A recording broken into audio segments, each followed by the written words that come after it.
This is Radio Free Mormon. Good evening. As most of you know, Kolby Reddish and I have been doing a series reviewing the chapters in Austin Fife's Light on Truth letter, his response to the CES letter. Recently, Austin Fife was interviewed by Steve Pinecker on Steve Pinecker's show, Mormon Book Reviews. That happened with this past week, and there were a number of things that were said in that interview that Kolby and I have been talking about behind the scenes. The mystery deepens. The interview didn't make things clearer. It made things more confusing. And we want to talk about that tonight, let you know our perspective and why it is that we don't think that the real Austin Fife has yet stood up. Hence the title, Will the Real Austin Fife Please Stand Up? Please join us tonight for another exciting episode of Radio Free Mormon.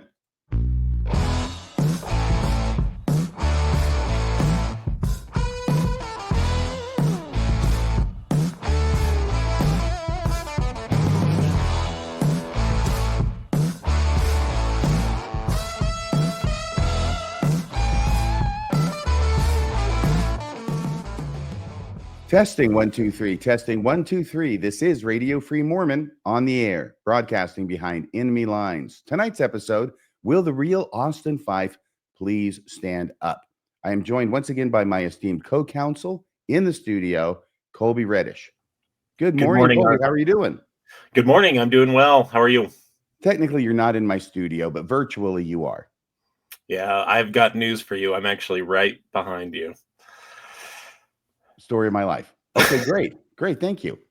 So anyway, we're here to talk about Austin Fife, his interview on Mormon Book Reviews. And is there anything you want to say before we start going through it? Because I've gone through it. I made about 20 clips of things we wanted to talk about. I know you made a few additional clips, and we want to play those, give our 2 cents, and you've added a few of your own. But did you have anything you wanted to say before we begin? No, I think I'm ready to delve in. Okay, well, here we go. First off, let me say this, okay? Let me say this. My impression from reading the introduction to the Light on Truth letter and from listening in the past to Austin Fife talk about his story is this, that 10 years ago, he had a faith crisis. And that as a result of that, he ended up writing a book that addresses all the major arguments against Mormonism. And that's his Light on Truth letter. It's supposed to be a response to the CES letter, but it covers all the bases, is what it's supposed to do. Right. And the thing is this, is that it always seems strange to me that he couldn't provide details, or he didn't want to provide details about his story that made this story make sense. And I've got to tell you, after watching him on Steve Pinecker's show, he's added a few more details, but these are like round pegs in square holes. These details aren't fleshing it out. They're making it more confusing, at least for me. Did you have a similar experience? Yeah, I did. I've really tried to understand Austin's perspective and tried to really see where he's coming from. And the more I try and do that, no slight to him, but it feels like it's harder to understand the harder I try. And I think, I know it's one of the clips that we'll go through, but I think right at the top, I'll just say Austin, I think, really mistakes what our intent is in doing this series. He says that we're, trying to find fault with him or trying to go through line by line to embarrass him or make him look foolish. And that's not our objective here. He decided to put these ideas out into the world, and we're responding to those ideas. And I think it's really as simple as that. But I think that is kind of a recurring issue that you and I have both noticed, is the more I try and make sense of exactly what happened or exactly what, his angle is, the harder it is for me to triangulate what it is, which is odd. It is strange because it seems like a rather straightforward story. In fact, a lot of Mormon apologists have complained that the exit stories for people leaving the church all follow a certain template. Right. And yet Austin's does not follow that template at all. Yeah.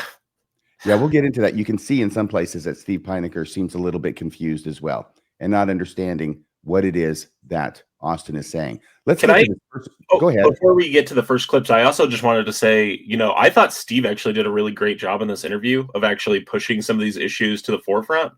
And it may or may not have been because we talked a lot about questions I would ask Austin if we had a chance to have a conversation. But no, let's not go there. This is all Pinecker. I mean, and he does get credit. He asked the questions, and he asked a lot of straightforward, difficult questions, and you'll see how Austin did in responding to those questions, and you can make up your own mind. We'll just give you our input.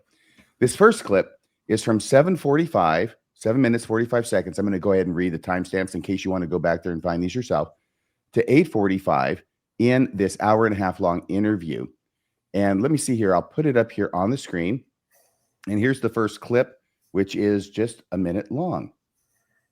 So continue. So in your mind, you're like, okay, and just to be clear, so you're like, so what made you decide you wanted to engage atheists?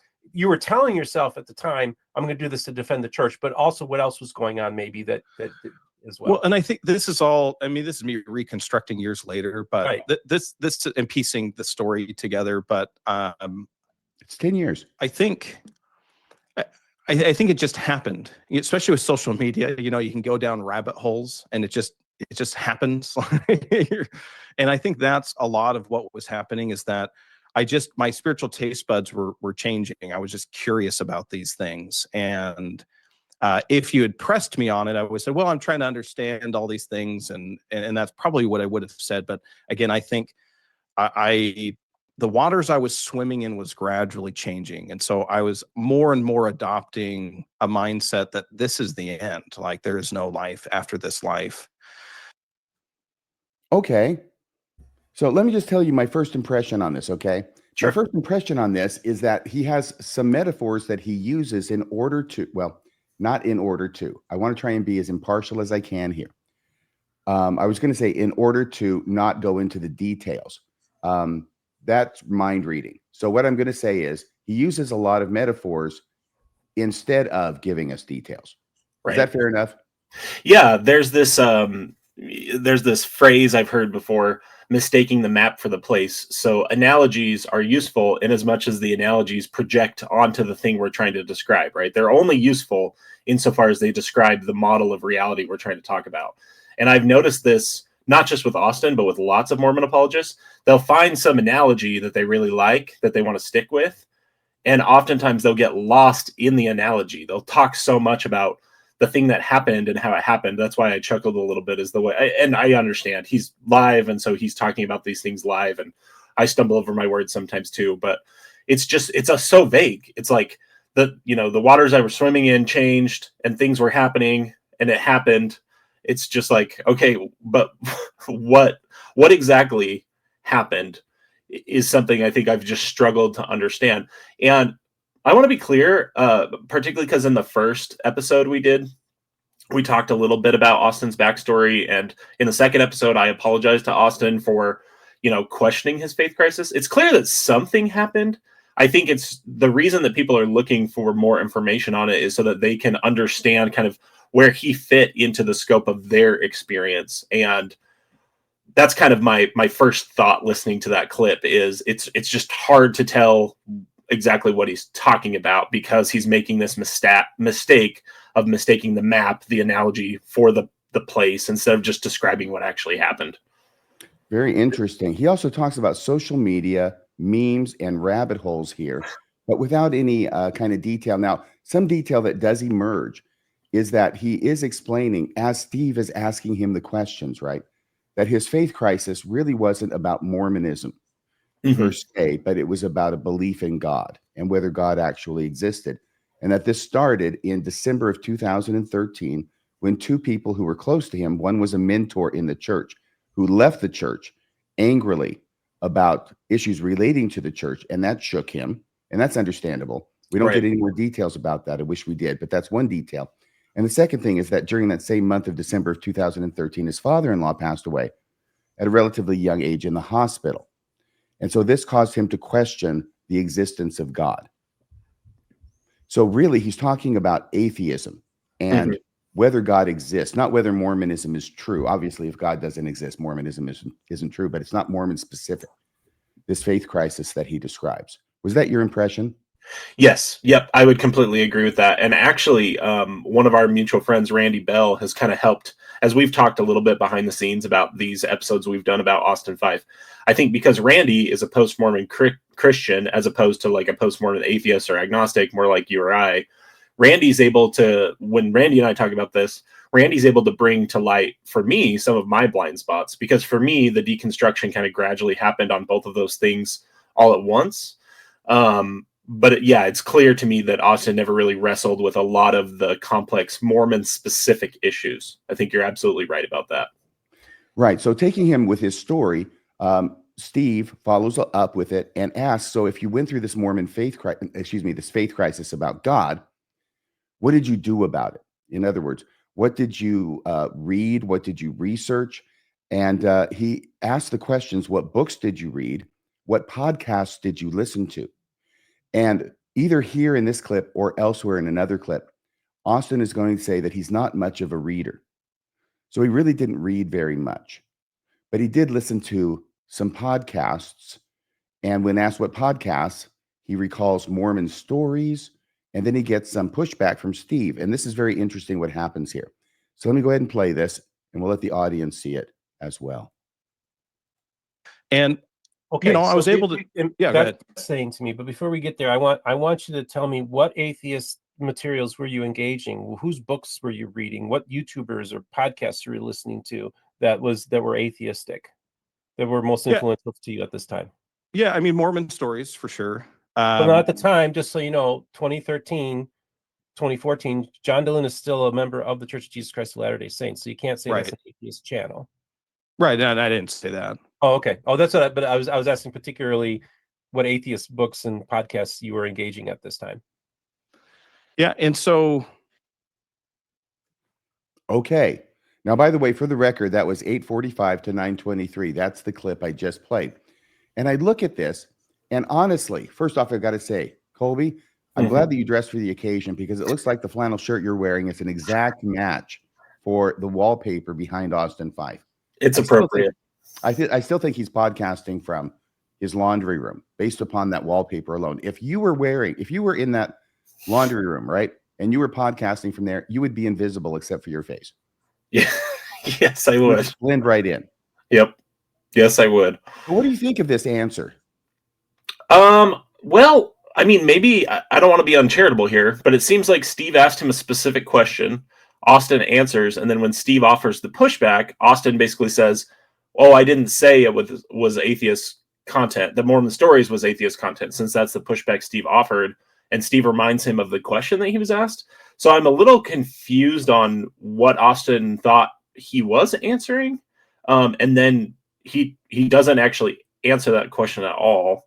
I know you cut the clip off right after he gets the chance to talk again, but he goes off into another. Continue. The next clip that I play will continue exactly from that point and go on from there.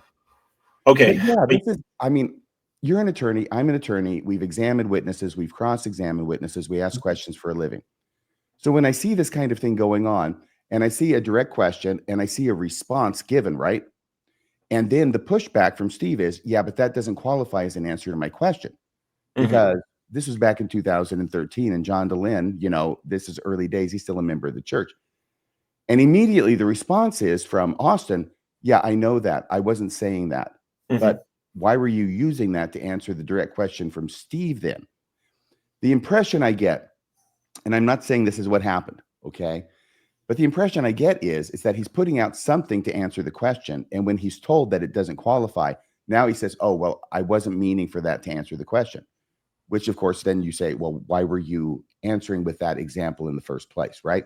Why didn't you answer with something specific if you have something specific to answer with, which is, what did you listen to? What did you read about atheism in order to deal with this faith crisis, which you now, Austin, have defined as being about God and his existence?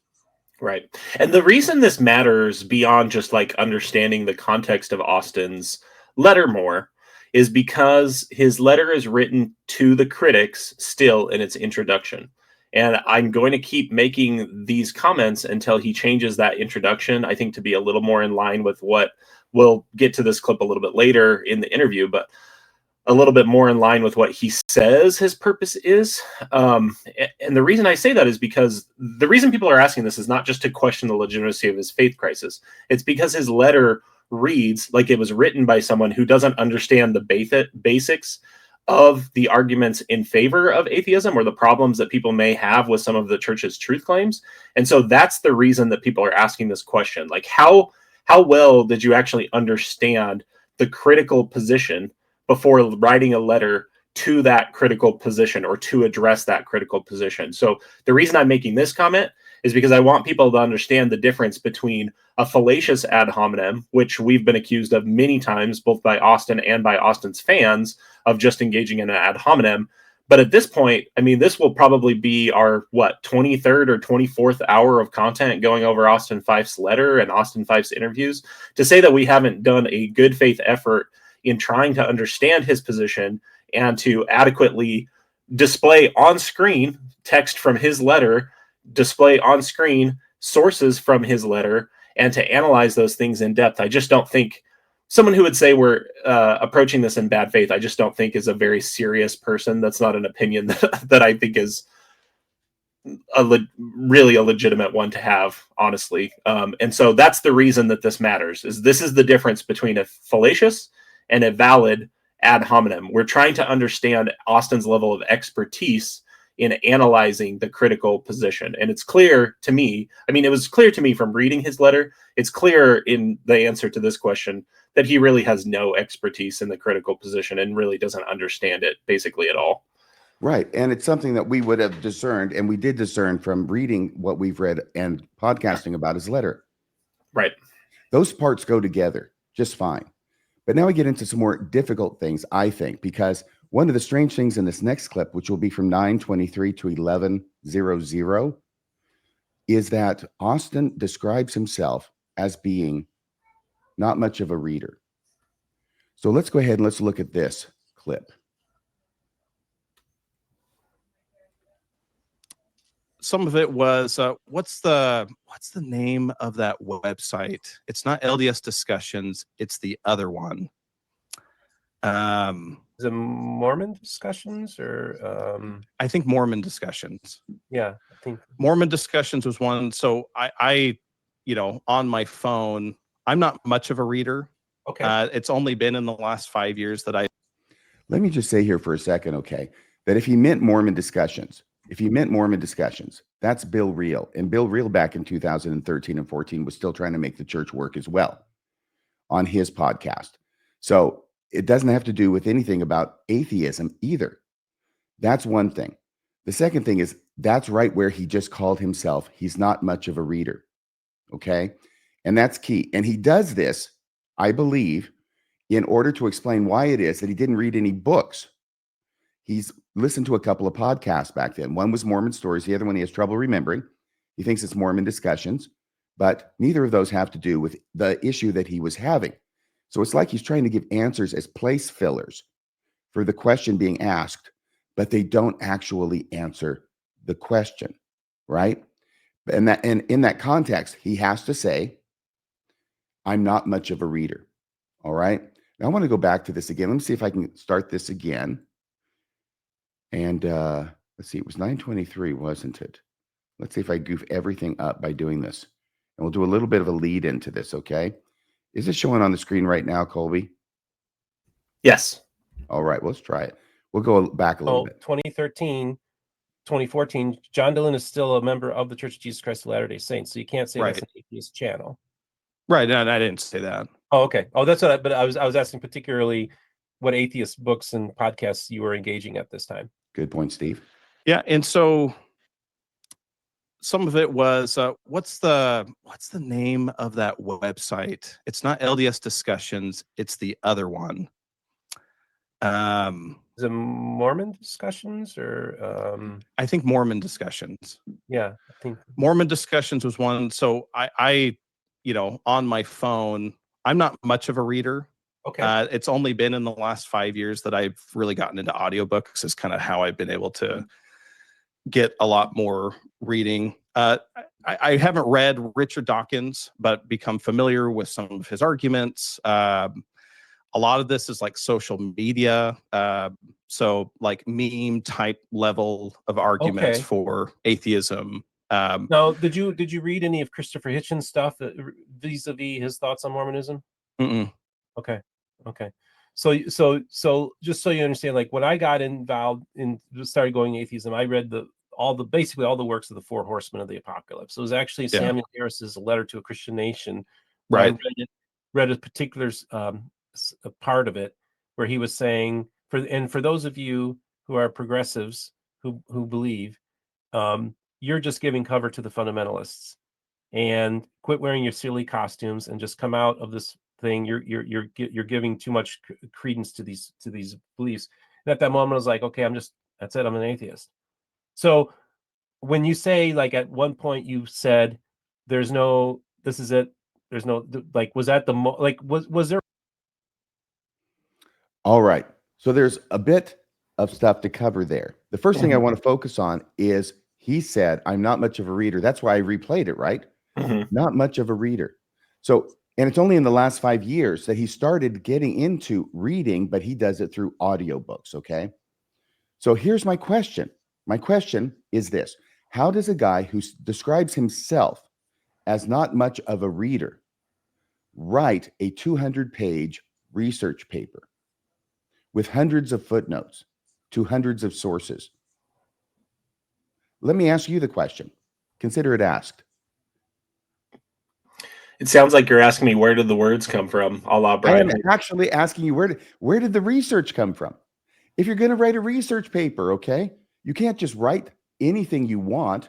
You actually have to read the articles, and you have to read more than the articles, because you're deciding what you're going to put in, what context you're going to put it in, and the footnotes you're going to use at the end of your sentences.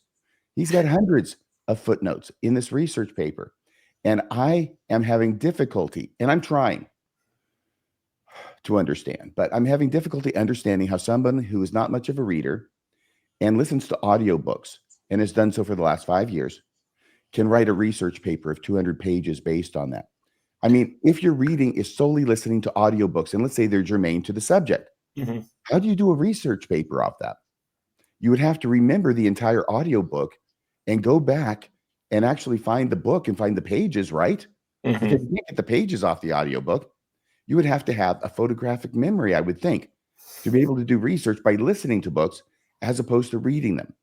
So I'm going to put it out there as a basic proposition that in order to write a research paper of 200 pages, you've got to read, and you've got to read a lot. Yeah. And we've caught Austin several times not actually reading his sources. And when I say caught, I mean in a way that Austin has even vindicated and said, yeah, I got all of the details on Nahum wrong for all intents and purposes, is what he's admitted. And we've pointed that out with other sources that he used before, where he didn't understand the material in his own cited sources. I think the story he's telling is kind of consistent with what we've seen, I guess, you're asking me, how would you write a research paper of this caliber or of this length? I think we know is you don't actually read the sources. You kind of go based off of what you remember having heard from other podcasters or from other apologetics institutions, and you just kind of run with it. I think that's one of the reasons that we're doing this, is because there are claims in the Light and Truth Letter that are just so easily disproven. There are claims that Austin's going to make that relate to questions of church history a little later in the episode that we'll cover that are the exact same thing. And I know we've gotten a lot of flack for calling Austin Fife a liar. I think my direct quote at one point was, he's a lying liar who lies. And my biggest thought after listening to this interview with Austin and just some of the back and forth and having some time to think more about what we've done in this series is, I wish I wouldn't have used the word liar, because liar connotes intent. And there is part of me that just thinks Austin does not have the intent to deceive people, but really just doesn't understand the arena he's entered into, and doesn't really understand the operative facts. I think that's pretty clear. And I think that's the more charitable read. And so that's kind of where I'm at today. Now, I still do think there are times that we've caught Austin lying. And so if there is a more charitable way, oh, go ahead. You're muted. Yeah, we have, and we will continue to today find him lying. And so making contradictory statements. Making blatant contradictory statements. And so, we can never know his intent, but in the future, my goal is to be a little bit more, speak a little less to his intent and just present the facts as they are and let people make up their minds. Very good. And he said a couple of other things on here. Not only is he not much of a reader, by the way, I need to underscore this and hark back to something that people may not remember. He has been quite adamant when challenged about whether he wrote this letter, that he did indeed write this letter. It is his own creation, and he didn't have any real help on it. So that's why, juxtaposed with that statement, that's why his statement saying, I'm not much of a reader, surprised me. He's talked about this a number of times, how other people think he may have had a lot of help on this letter. I personally don't, because I think the letter is, again, no offense to Austin, I think it's really poorly written. Like, even the writing is really bad. He knows a lot of people who could help him write a really poorly written apologetic piece. I suppose it's possible. I mean, Fair Mormon exists, and that's got a lot of hands pulling the laboring oars, and their output is still excrement. So, all right, and the interesting thing here, Steve also now, in a very nice move, I think, juxtaposes his faith crisis, Steve's faith crisis, because he went off the Christian belief system for a number of years. I think it was 9 years, he said, because he was very involved in atheism. And he compares the fact that he read everything he could find by the four most prominent atheist authors, the four horsemen of the apocalypse, he calls them. And I think he did that in order to juxtapose what he did with his faith crisis on the same issue with what Austin is saying he did with his faith crisis on the same issue. And I think there's a little bit of a difficulty that Steve is expressing in believing that their faith crises are the same, or that Austin really had one, or at least the kind that Steve had. And again, the reason this matters, the reason that Steve is trying to do this level setting here, is because the question we're trying to evaluate is, how well does Austin actually understand the opposing position that he's responding to? And I think what Steve's highlighting is, and he didn't just ask him about books, because there are a lot of people who aren't readers who are, very bright and can have really intelligent discussions about these issues. But that's why Steve also asked him about podcasts or YouTube series or other things he watched. And he really wasn't able to answer any real atheist thought leader at all. As he pointed out, John DeLynn wasn't an atheist in 2013. And he names Mormon Discussions. Steve's kind of told me offline that Austin was thinking of Mormon Think, but even that's not atheist content. So I don't know. It's very confusing on exactly what he considered, especially because Mormon Think and Mormon Stories would be more about specifically Mormon issues, not the general atheist issues. But he said that his faith crisis was the general, existence of God question, not Mormon specific stuff. So it's really hard to sort out exactly what's going on. And again, I'm not questioning the legitimacy of Austin's experience. I've told you this story before, but when I was I'm just questioning whether it happened. In the sense that just what information has been told doesn't make sense and fit together. And Mormon Think, correct me if I'm wrong, it's not a podcast, is it? No, it's just a website. It's a whole lot of reading. Right. So why is a guy who says, I'm not much of a reader and only discovered audiobooks 5 years ago, why does he say that 10 years ago he went to Mormon Think to read stuff in order to find answers to his atheist questions? Well, and if he really spent a lot of time with Mormon Think, why are so many of his arguments about specific Mormon stuff so bad and so anemic? Because if he'd actually looked at, if he had done a response to several pages on Mormon Think and worked from there, because Mormon Think presents both sides of an issue. We've looked at Mormon Think before when we were looking at the what happened to the lost stone box that the plates were found in. That I pulled that material from Mormon Think, and they have citations to both sides. They have the apologetic view and the critical view. I think they even have a distillation of, here's what critics say, here's what apologists say. You're right. So I don't know. The whole thing is very confusing. I think and again, the reason this matters is so that people can understand where Austin's coming from in having written this letter. And again, I just come back to my first conclusion. When I first started reading the letter, I don't think this guy adequately understood the responses to some of the stuff he's saying. All his presentation is, as far as the critical position, is a straw man. It's the worst argument from any critic on every single issue is what he's addressing, not the actual strongest arguments from a critic on any of these issues. I haven't once seen him address that. Right. And I see Steve as having this interview in order to find out the background story. Really, that's what he's interested in, is Austin Fife's Mormon story, right? Right. Let him know what happened. Give him a chance to tell a story. And I've never seen a person given a chance to tell their story who has so much trouble telling their story. Right. He doesn't seem to want to go into facts, and he will only go into facts when asked direct questions. And then those facts seem to contradict other parts of his story that he's told elsewhere, and even within this interview. Now, this next part of the story, by the way, I'm going to put it up here so everybody can see that wonderful wallpaper and compare it with your flannel shirt, okay? Yeah, Austin Fife is podcasting from inside my pocket. That's absolutely. You should make a present to him of that shirt or one similar.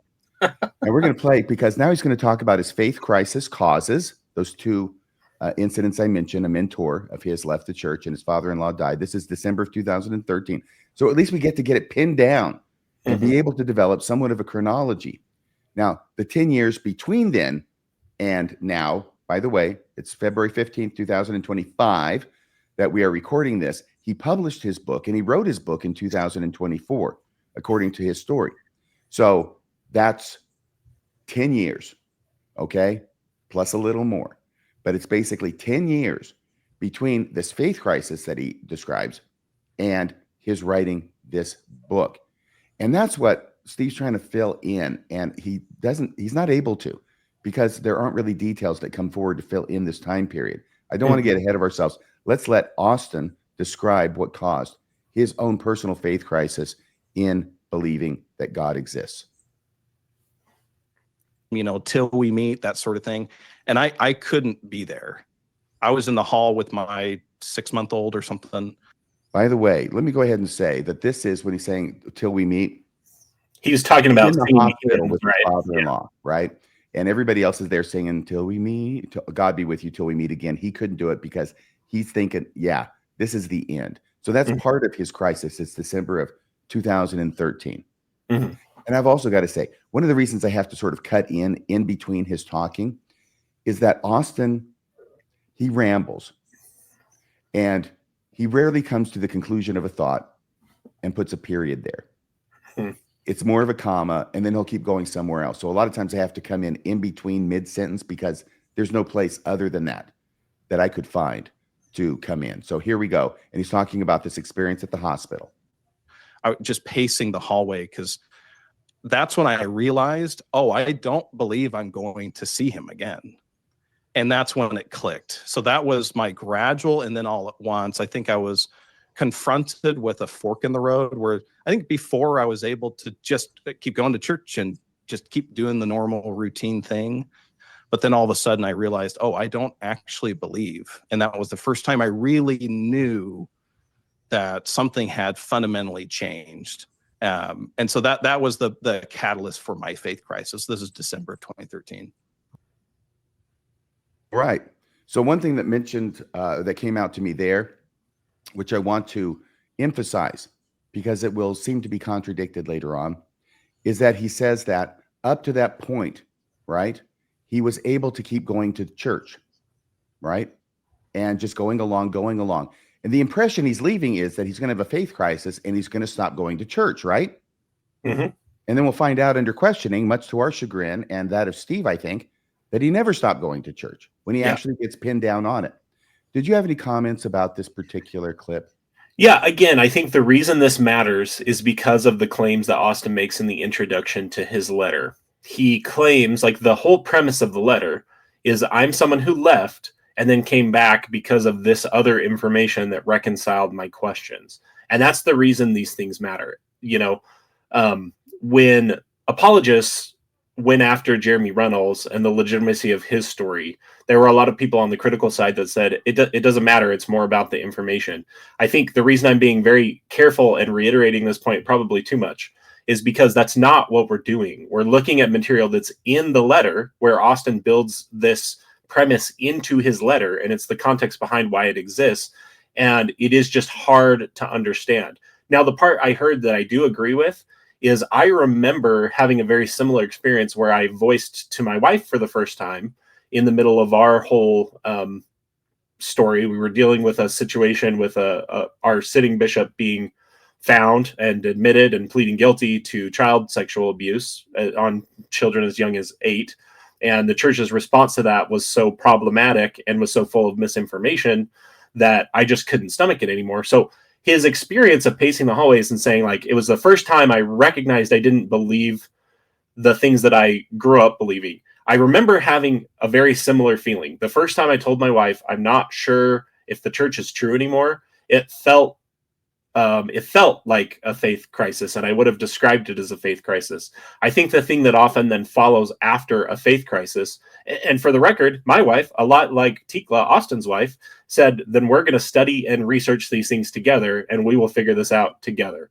I think that's kind of the normal response. Now, my wife didn't bake the conclusion in to the way she asked the question, so maybe that explains why we're where we're at. What do you mean by that?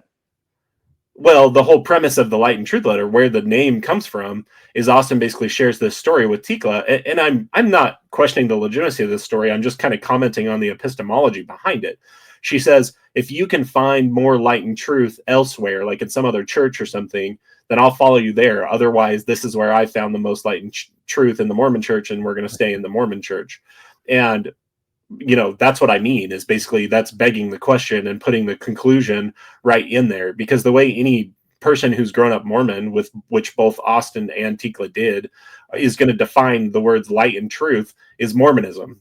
She basically was saying, if you can find more Mormonism outside of Mormonism, then I'll follow you to wherever we can find more Mormonism outside of Mormonism.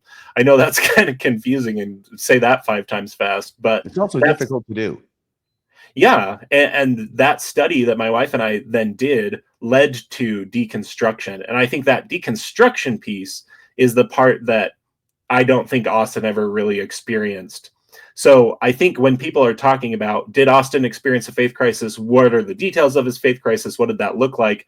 I think actually there's been a little bit of talking past each other on that, because the way Austin describes that experience of really recognizing for the first time, oh, deep down in my bones, I don't actually believe that. That sounded very authentic and genuine to me. And I'm sure that was a very hard and challenging experience for him. I think then what follows for most people that follow kind of the typical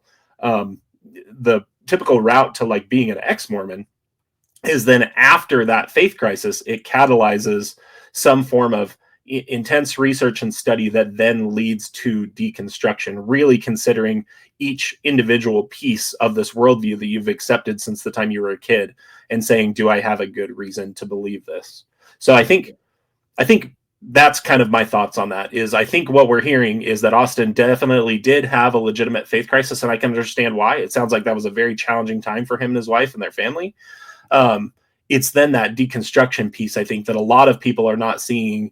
A lot of people who have gone through deconstruction and have left the church are not seeing Austin's story reflected in theirs because there's that differentiation. And what's really strange is that he says that he was listening to Mormon stories. That's one of the names he comes up with that apparently he got right. Right. Whereas Mormon discussions, maybe he thought Mormon thing. But he's listening to Mormon stories. What is Mormon stories? It's the majority of it is people coming on and talking about their faith crisis and their deconstruction and their leaving Mormonism. Right. So if he's actually listening to those, he should know what it looks like or what it sounds like. Right. But it's not going to be his path. Okay. Right. His path is different. And what's going to blow my mind is when we get to the part where Steve's going to ask him, Austin, okay, so you have this faith crisis and you talk to your wife and she says, go find whatever light and truth you can. If you find more, then I will follow you.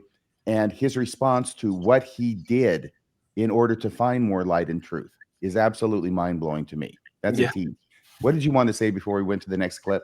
Oh, I was just going to say, when he did reference Mormon stories, a little behind the scenes stuff too, but I begged Steve to ask him the follow-up question of, can you name one episode of Mormon stories that like connected with you or that resonated with you? Because if I remember correctly, and I don't remember the interview, I remember someone asking him that and Austin being unable to answer it. And I get it's been 10 years, but it's been 3.5 years since I listened to my first Mormon stories, and I can remember it like it was yesterday. The feeling that I felt as I paced around listening to Matt Easton's story. So I was listening back then too, and I can remember several. I can't remember them all, but I can remember several podcasts from Mormon stories. Absolutely, when Daniel Peterson went on, when Richard Bushman was on, when Grant Gardner was on. Very positive about the Book of Mormon and everything. So that was back when he had people on who were willing to go on and talk about apologetics, Mormon apologetics, as well as people maybe from the other side. So yeah, that would have been a great follow-up. Now here he's going to talk about in this next clip, and I haven't been doing a good job of giving all the timestamps, but who really cares? This is 1950 to 2245, so it's about 3 minutes long. He's going to talk about the problem of evil, and that was an issue that caused him to leave the church. He'll say he left the church, but then he never stops attending. Sorry to, spoiler alert, it's crazy. He will say he left the church, and he will also say that he never stopped attending church in the same interview, actually in the same clip later on. But he'll talk about the problem of evil was difficult for him. It's difficult for a lot of people. Absolutely, we get that. And associated with that is something that he describes, which I take to mean the idea that bad things happen to good people, and the difficulty in understanding where is God in all of that. I think it's related to the problem of evil as well. While you queue up that clip, you made a comment that reminded me of something. You said that would have been a great follow-up question from Steve. And since I know Austin's probably going to listen to this and some of Austin's fans are going to listen to this, I want to talk about why follow-up questions, just real quickly, is not trying to play games, okay? The point of asking these follow-up questions is to understand the contours of where Austin's coming from. As you talked about, we're both attorneys and we ask questions like this for a living. One time over the summer when I was doing a series of depositions in a pretty important case for one of my clients, I was questioning the other side's witnesses and really took a hatchet to them through, laying some traps, metaphorical hatchet, not a literal hatchet. I was laying some traps for them in this deposition that I knew the answers to their questions because we've already exchanged information back and forth. And I would lay little traps for them in the way I asked some of the questions so that the natural follow-up question I knew would create these inconsistencies. So you're saying Austin Fife is not the only person to set traps for people? Yeah. But the difference is, if people are just honest about the answer, the traps completely don't work. You can't step on a rake. You can't step on a rake and bunk yourself in the face unless you're trying to play games and be dishonest. And that's the reason that these follow-up questions matter, is because what they do is, the reason I would have asked that question is not to trap Austin or say, aha, see, you never watched Mormon stories. It's because he's claiming that he did. And so the natural follow-up question is, okay, well, which episodes did you watch? Because, and the reason people are asking this, particularly from our side of the aisle, is because there are so many people, a little bit like me, you've even teased me about this, who, if there were good reasons to believe in the church, would want to believe again. And so what they're trying to understand when they ask Austin questions like this, and this is just an FYI for Austin, they're trying to understand what makes your experience different from theirs, that they did many of the same things you're saying that you did, but the results are different. And I think they're trying to understand why. Mm-hmm. And that's a great question, a great comment, because once again, these traps, they don't work. They don't work if someone's telling the truth. Right? It's only a trap if you're a liar or there's something that you're not talking about, that you don't want to talk about, and you are praying to God that the attorney doesn't ask you about, right? Because then you've got to mold it and massage it in such a way as to make it not contradict what you've already said. And I'm seeing a lot of this in Austin. I'll just tell you, 35 years experience, I'm seeing a lot of this.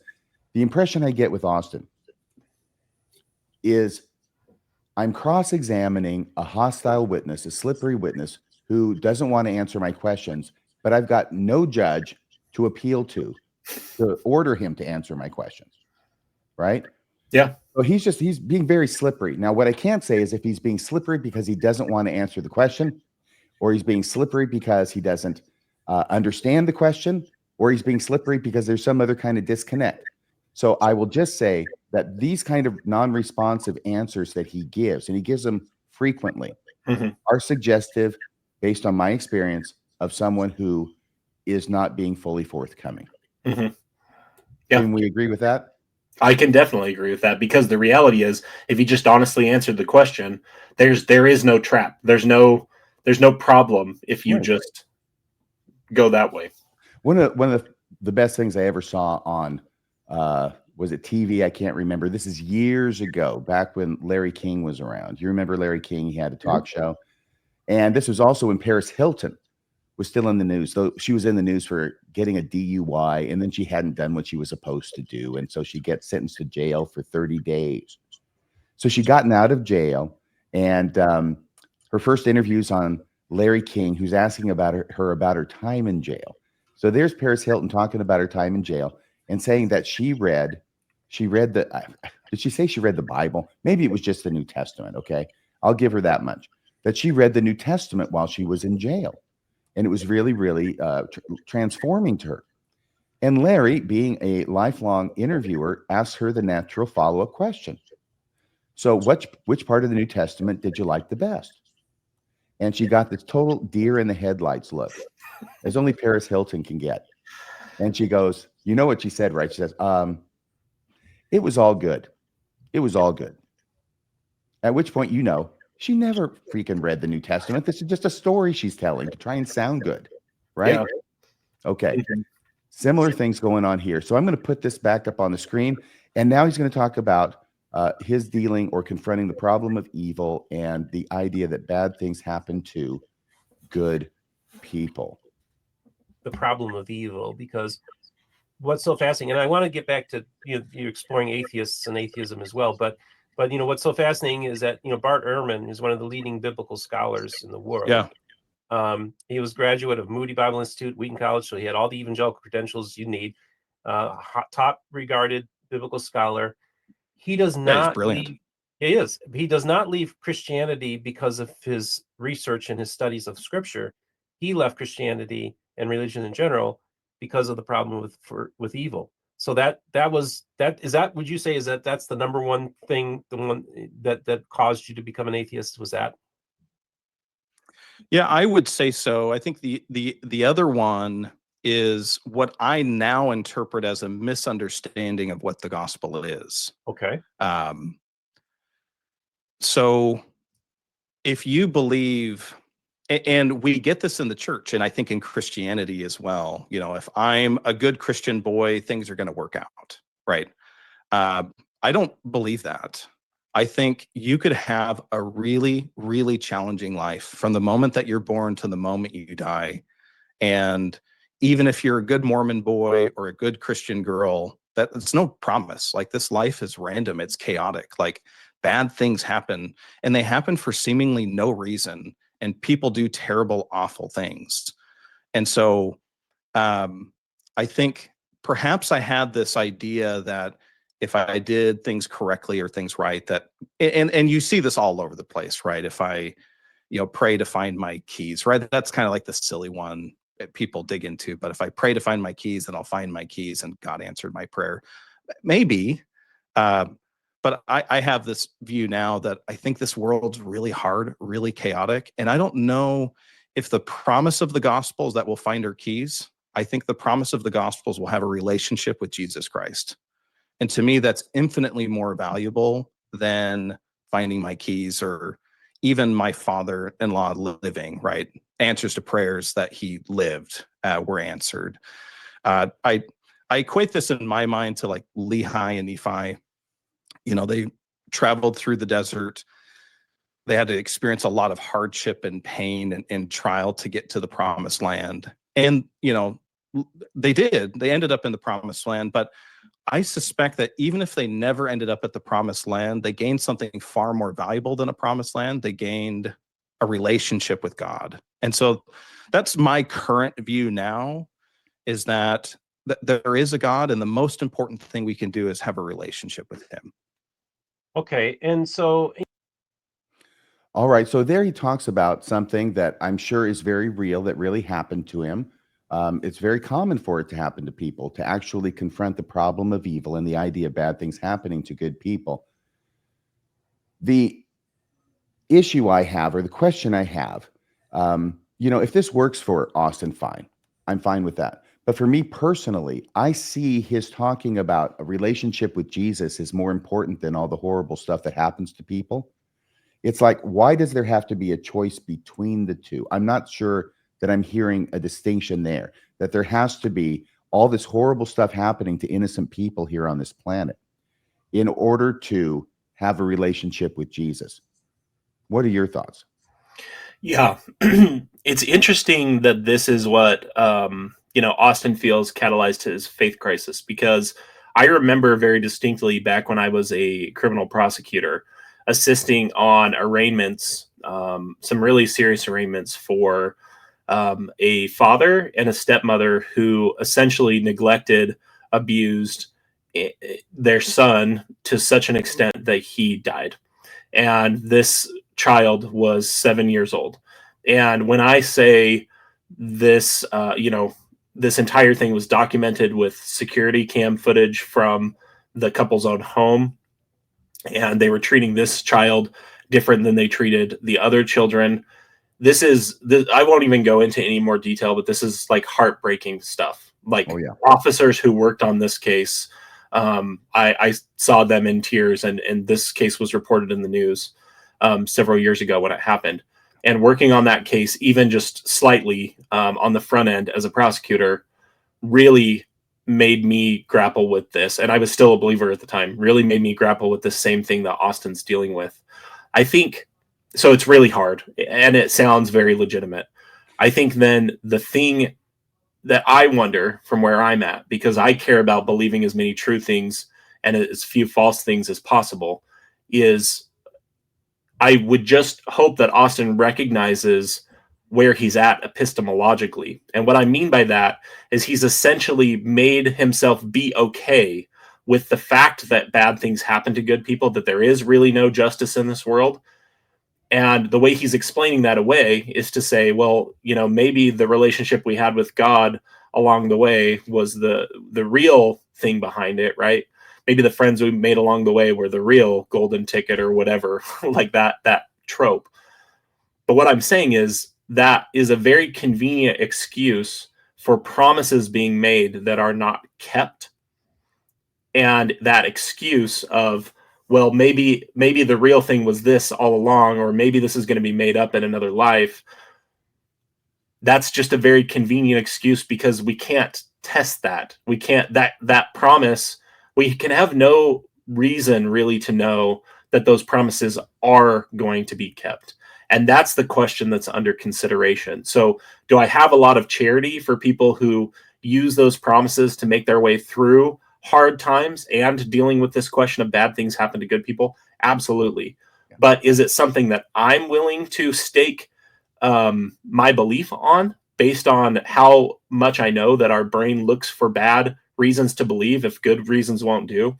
No, I'm not. And I think that's one of the differences between Austin and myself, or maybe you, is I really only care about the gospel if the gospel is true.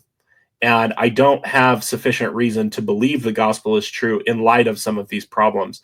I guess what I'm saying is that explanation that Austin gave isn't an explanation at all. It's, as his friends at Ward Radio say all the time, a cope. It's an excuse for why there are promises made in the scriptures. And by the way, there are promises made in the scriptures. Mosiah 2:41 says that if you keep the commandments, you are blessed in all things, both temporal and spiritual. Austin has made himself okay with the fact that those promises aren't kept. And rather than just ask, why aren't the promises kept? He's assuming that they're kept in some other way that he can't see.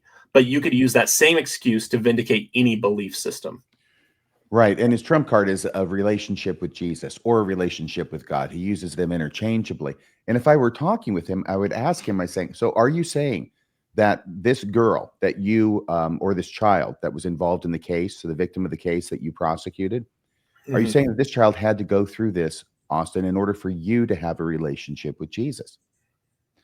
At which point, that's a difficult question. So I would expect the only comeback can be, no, I'm not saying that at all. So are you saying she had to go through that in order for her to have a relationship with Jesus? You see, once you start asking the follow-up questions, the initial position has to change. It has to be modified because it Right. can't stand alone in the face of these questions. Did Right. she have to have this happen to have a relationship with Jesus? Well, if the answer is no, then it's meaningless and he's just contradicted himself. If it's yes, then the next follow-up is, okay, so why didn't you have to go through that in order for you to have a relationship with Jesus? Because if you didn't have to go through that to have a relationship with Jesus, why did this other child have to go through that to have a relationship with Jesus? And ultimately, you're going to have to pile supposition upon supposition. She needed it for some reason that I don't need it, you know? So that's the beauty of follow-up questions. And once again, I think that Steve Heinecker did a great job with his follow-up questions and got more information out of Austin Fife than I have seen him give anywhere else. Yeah, and my one last little follow-up, and then we can move to the next clip, is Austin has made himself okay with this model of God that we find in Mosiah 3:19. So Mosiah 3:19 is one of those scripture mastery scriptures that talks about this relationship with God and being willing to submit. It's the one that's in King Benjamin's sermon and talks about how we need to be willing to submit to all things which the Lord God seeth fit to inflict upon us and make ourselves like a little child. Mm-hmm. But this is where I think you almost move from the question of agnosticism / atheism almost to anti-theism, which is basically saying, if I accept that model of God as being true, why would God make that 7-year-old boy that I got to watch some of this footage of the horrific way he was treated by the people who were supposed to love him most in this world, that literally led to his death and suffering? Why is God making that child submit to that while I have to go to church every Sunday and hear about how God helped McKinsley, the 15-year-old, find her keys that she was praying for? And I know that that's a silly trope, but that's to elaborate on how ridiculous this is. If you believe in an interventionist God that intervenes in people's lives, whether it's stuff like that or it's stuff in the scriptures, then you have to deal with the other end of that stick, which is, why doesn't this God intervene in times that seem like he damn sure would? And I damn sure would for my children. That's the question. And that's the question that I'm not sure Austin really has grappled with, is rather than just convincing yourself that the emperor is wearing clothes, what if the emperor isn't wearing clothes? What if the emperor isn't there at all? What if the emperor isn't there at all? Exactly. Because that is the much more likely explanation. I think the problem with that explanation, and the real reason Austin probably turned from it, is because it's I almost said a swear, it's terrifying. It's terrifying to deal with the reality that there is no adult in the room, that there is no all-powerful creator supervising the universe. That is a terrifying realization on one end, and it's an incredibly liberating realization on the other end. Yeah, those are my follow-up thoughts on that. Okay, really good. Well, I'll tell you, we're going to go to the next clip. And the next clip is where Steve is asking Austin about what happened then. Okay, so he starts this faith crisis, December of 2013. We've talked about why. A few weeks later, I think it's going to be January of 2014, so the following month, he's going to broach the issue with his wife, Tikla, Tikla. And he's going to tell her about his issues about not believing in God and what she's going to tell him, right? Now, I put this clip out here for a very specific reason. And this didn't hit me the first time I watched this interview. It only hit me as I was going through it the second time to bring up clips, right, for the show. So what does the expression, wear your heart on your sleeve, mean? It's a very common expression. What does it mean to you, Kolby? Yeah, it means that you're very transparent about your emotions, that people can tell where you're at, basically. Yes. Yeah. So The first thing that Austin's going to say is that he wears his heart on his sleeve. Okay. And then Steve follows up, because obviously if he wears his heart on his sleeve and he's married, right? And most wives are pretty, focused in on what their husband's thinking or feeling. And if he wears his heart on his sleeve, then she probably already knew something was wrong by the time he raised the issue with her. Okay. Right. And at that point, I was flummoxed to hear Austin say the opposite of what he had just said about wearing his heart on his sleeve. He says that he keeps things inside. So she didn't know. She had no idea until it was that he told her. So this is what appears to me to be a complete contradiction within the same clip. In this clip, I'll give you the timestamps. It's 27:15 to 29 even. Now listen to this and see if I'm hearing this right. So this is 2013, but you said it was 2014 was when actually you became an atheist. So talk about what led up to that. Well, I think December 2013, I became agnostic. I never went as far as atheism, but so it was that was the moment. That was the catalyst. Okay, that was the catalyst. And then you told your wife in 2014 that you no longer believe. Is that correct? Yeah. So what? I wear my heart on my sleeve, like, at that point now I'm like, I can't sleep. I'm researching things. I can't eat at times. Like, it's consuming every moment of every day, every free thought. No wife would just to try to find some stable ground. And once I finally reached some like stable point where I feel like, okay, this is what I know. This is what I don't know. And what does that mean for my future? When I finally reached that point is when I wanted to confront my wife to let her know, like, I no longer believe. So let's talk about what that means, and figure this out. Did you have a question? Well, continue, but I just, for me, I'm just curious. Do you think she might have, because of your researching and you're not sleeping, she probably figured something was up, right?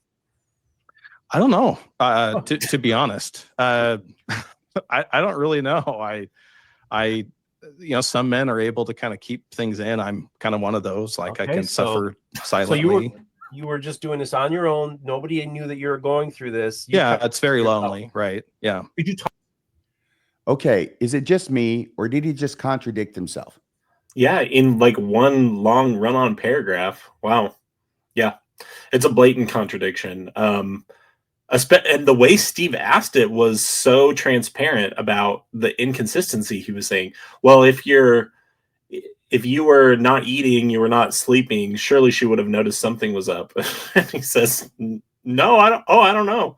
That I'm also just struck, like, that wouldn't have come up, like, as they're talking about this book and responses to this book. Like, he wouldn't have just asked that question. That seems like a very convenient I don't know, because I feel like he certainly would probably know the answer to that question. I think this is a lot like Jacob Hansen's I don't know if animals feel pain. He doesn't know what answering the question honestly leads him to conceding, and therefore he's not willing to make an answer one way or the other until he fully understands what he's conceding. That's what it feels like. What are the implications if I say the obviously correct answer of yes? Yeah. So he says, I don't know. Yeah, that does feel very weird. Can I say one thing additional about anything? What's that? Say anything. I want to say one thing additional about that clip, which is I see these terms. So there are these terms that fly around, and we've kind of talked about some of them, right? Atheist, anti-theist, agnostic. I think it's very interesting to see that Austin understands so little of atheist content that he doesn't even get the terms correctly. Because Steve asks him, well, you basically become an atheist in 2014. And he says, well, I wouldn't have described myself as an atheist, more agnostic. Those are two separate things, right? Mm-hmm. So I know this gets confused all the time, but think about the roots of these words. So a means without. Gnosis or Gnosticism has to do with knowledge. Agnostic is simply someone who claims that they cannot know fully the answer to that question. It is a completely separate category than theist/atheist. A theist is someone who is convinced that a God exists. An atheist is someone who does not believe that a God exists. That's what it means. Without theism, it's someone who is without that. An anti-theist then is someone who would say, I am okay with the idea that God exists, and I am against that God. That is anti-theism. And all I'm saying is, that is the way these terms are typically used in like atheist agnostic circles. And I know that they get confused a lot, even in those circles as well. But it's interesting to me that the way Austin talks about it, like there's a gradient between theism, agnosticism, and then atheism. That's incorrect. Those are completely different questions. Atheism is a question about what you have been convinced to believe, or what you believe there's evidence to believe. And a claim about agnosticism or Gnosticism is a claim of almost like a philosophical question of what you think we can know. A Gnostic theist is someone who believes that they can know that there's a God, and believes that they do know that there's a God. Those are two separate questions. Right. It's certainly common enough for people to make that distinction who aren't as well versed as you. But And one would knowing- think if you were an atheist and you're saying I was an atheist, you would understand the way those terms are actually used in that community. Okay, I give. Yeah, I hear you. I hear you. And the other thing is that by distinguishing himself as he wasn't really an atheist, he was more of an agnostic. He's also undercutting the severity of his faith crisis. Right. Because he didn't go atheist. Right. He's agnostic. And that can be, disconcerting to someone who's been raised to believe that God is there and listens to every prayer, right? Right. But agnostic, not atheist. He wants to make that clear.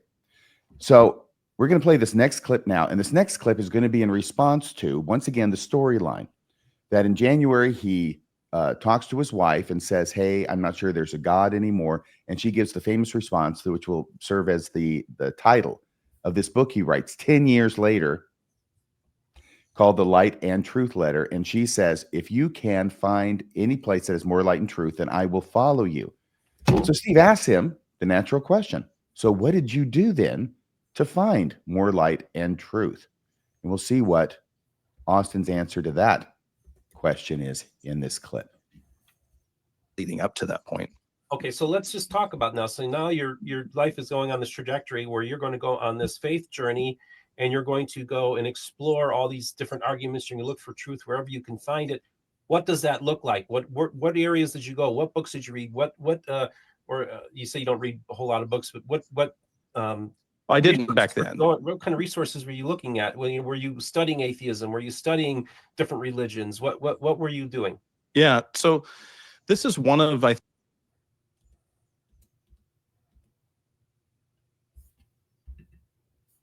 You're muted, RFM.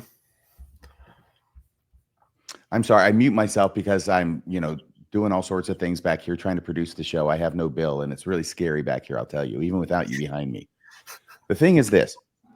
I'm trying to make sense of what he's saying, okay? I'm trying to when you tell a story about yourself, the pieces are supposed to fit into an overarching narrative that is consistent, right? It's his story. He's telling it. He should know it. But now he says, in response to Steve saying, you don't read very much, which is a recapitulation of what he just said. And now he hedges on that and he says, well, I didn't much back then. What the hell does that mean? He's just said he characterizes himself as not much of a reader. Mm-hmm. And now he says, I didn't much back then. The only way I can make that consistent is he's lumping under reading the act of listening to audiobooks, because that's what he said he discovered in the last 5 years. But it's almost like he's consistently seeing where his story isn't lining up with his narrative and changing things in the course of the same interview as well as across podcasts.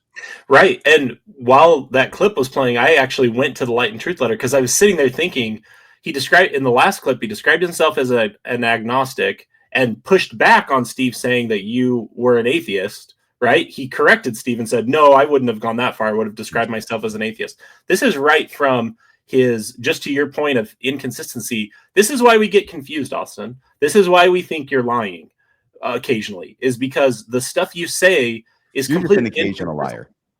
Yeah, it's completely inconsistent from different interviews and from stuff in your letter. Like maybe you need to sit down and actually read your letter and think about telling a cohesive story, because he didn't say atheist in his letter, did he? I went and looked at his section called Belief in God, and here is a direct quote from it. So he's talking about this story, the death of his father-in-law. And again, heartbreaking, sad story. And he says this: I am not sure how long I had internalized atheism, but it had been there for some time. With that atheistic mindset, if this life is all there is, then truly any amount of suffering and wrong is unjust.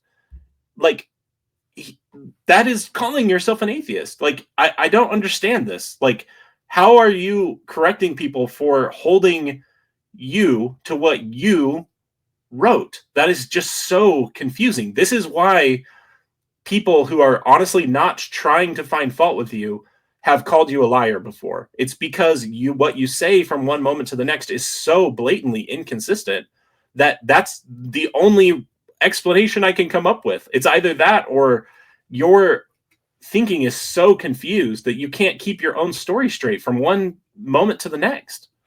So he writes this book in 2024. It's published in August of last year, where he says, I was an atheist. And now he goes on Steve Pineker's show in February of 2025 and says, no, I was really an agnostic. While at the same time, his book, in which he calls himself an atheist, is still online, still being published. He sold 5,000 copies, he says, and it's available online as well. And that's what you're reading off of. So at the same time, as he's telling and correcting Pineker that he's really an agnostic, his book is still saying online that he was an atheist. Yep. And because I went to the website, I don't have a printed copy. This is like the version 1.5 that he had to rush out before 2026, thanks to you and me, basically, as well as other people. But he wasn't planning on doing a second edition until like next year. And some of the problems and the deficiencies we caught him in those early interviews that we did on this have made him accelerate that timeline. So this is what I'm saying is this is after, because the online version he updates as he does the updates, basically. It's updated in real time. Right. So this is after he's had a chance to update it. This is still the version. It's not like he's changed this question of atheism versus agnosticism. But anyways, just to your point of overall inconsistency, this is why, Austin, this is why people get confused. It's not because they're jerks. It's not because they're critics of the church. It's not because they're trying to find fault with you. It's because as they try to take what you've said at face value compared to what you've said and taking that at face value, it doesn't add up. And you need to take some accountability for that. And to his credit, he does at one point in this interview say, I've been really confused on the message that I've put out into the world, and I need to be better about that. But he commits himself to greater consistency with his messaging in the future. I guess we'll see if we get that, because we sure didn't in this interview. Great point. Great find about that atheist thing. Let's continue with this clip where he talks about what he did to find more truth and light. I think the misconceptions, this might have even been on Reddit. Well, and not just on Reddit, like I've had, did you explore Catholicism? Did you explore this belief system that I think is greater? That's been some of the reaction. And I guess I understand the pursuit for more light and truth a little bit different. It's not so much find the most light and truth. It's, can you find something better? So for me, it's more, that's the same thing. Don't walk away from something until you found something better. Now, it is true. I actually really enjoy going to other churches. Last year, we went to a Messianic Jew Passover, and it was awesome. I loved it. I love going to Catholic Mass, and okay, I'm sorry. I've got to interrupt here, okay? This is not 10 years ago. Steve has asked him a question about what you did 10 years ago during your faith crisis about God, okay? And he says, well, I went to church last year. So 2024, he went to church. This is his answer. This is another placeholder answer where he's going to say, I went to a church last year, as if that has any relevance to the question that Steve has asked is, what did you do 10 years ago during your faith crisis? And he'll follow it up with that he went to a Catholic church apparently around Christmas. Also, he doesn't pin it down to then. It's probably last Christmas. In response, you can say anything you want here, and then I'll continue. Well, I'll also just say, even if we set aside those inconsistencies in the details, the premise of what he's saying, like the thing he's asking people to buy here, is that you shouldn't leave your association with some group or some person until you can find something better, right? He like explicitly said that. So that's a really problematic way of thinking, because it's basically saying, you know, let's say that my relationship with my wife was a problem, bordering on abuse. That's saying that you can't do anything about that until you find some other relationship or you find some other organization that can Right. give you something better. Like, even setting aside the blatant inconsistency in what he's saying is ridiculous. No one applies that standard to anything but the church. This is again where we're getting to that double standard, the special pleading that these apologists engage in. No one would say that to their brother or sister if their brother and sister came to them and said, I'm having a lot of problems with my spouse, or I'm having a lot of problems with my boyfriend. Well, you can't leave them until you can substitute it with something better. That's Exactly. just a ridiculous thing to say. No, because each claim should be able to stand up on its own. And the fact that it can't, it's like he's purposefully running headlong into this problem of running to the best available explanation. This is often called Doyle's fallacy because of Arthur Conan Doyle, which wrote that, you know, he wrote the series of Sherlock Holmes. And Sherlock Holmes has this famous quote in the book that once you've eliminated, you probably It's know. a capital mistake to begin to theorize before one has all the facts. It's a different quote. It's Which one? Okay. Hang on.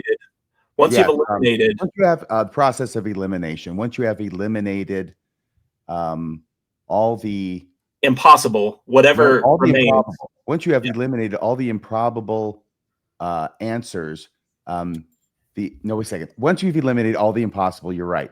The remaining answer, no matter how improbable, must be true. There you go. He says, when you have eliminated all which is impossible, then whatever remains, however improbable, must be the truth. And Yes. here's why it's called the Holmes fallacy or Doyle's fallacy, is Yeah. because you can never fully know that you have eliminated things that are impossible.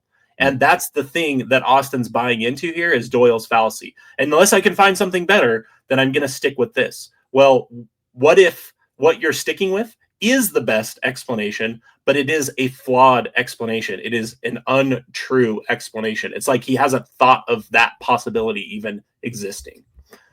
Yes, he's already recognized the problem with believing in God, but he has to go to another church that has resolved that problem with believing in God.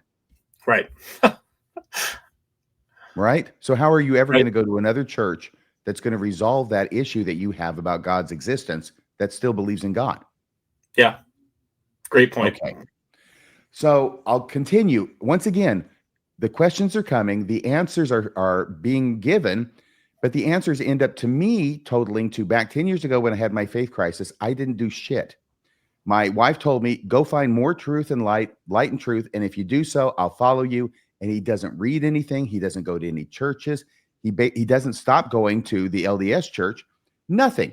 He doesn't do anything. He just sort of gets over it after a few months, is his words. And there's still more to this clip. So let me continue. We have a local Catholic community that puts on this choir thing every Christmas, and I just love going to that. And so it's less to do with. So I explored everything I could and every worldview and every religious belief, but it's more like it slowed me down. I took a deep breath, and now I just got to learn out of just curiosity. I just got to explore, and it became just more interesting and fun. What did you explore? What the hell did you explore? What was it that was so damn interesting? Also notice the very, very clever use of the straw man fallacy, okay? And he does this several times, very commonly done. And what he does is he straw mans the critic's argument to say, unless you went to every single church and fully explored every possible religion, then you really didn't do an examination, okay? You didn't really go through a faith crisis. Nobody has ever said that. Right. But that's the implicit straw man that he is building, right? He says, you know, people are saying, did you do this? Did you do that? Did you go to every church? No, I didn't do that. Okay. That's a straw man. All we're saying is, did you do anything? And so far, he hasn't given an answer to one thing that he did to find more light and truth after his wife told him to do it. And it's the name of the book. What do you think? No, I think you're exactly right. And what it demonstrates, again, because this isn't really about Austin Fife, right? I mean, it is, but it's also about this Austin Fife, and this whole thing with the Light and Truth letter is a microcosm of the way apologetics works in this online Mormon space. That's the reason that it matters to me that we're doing this series.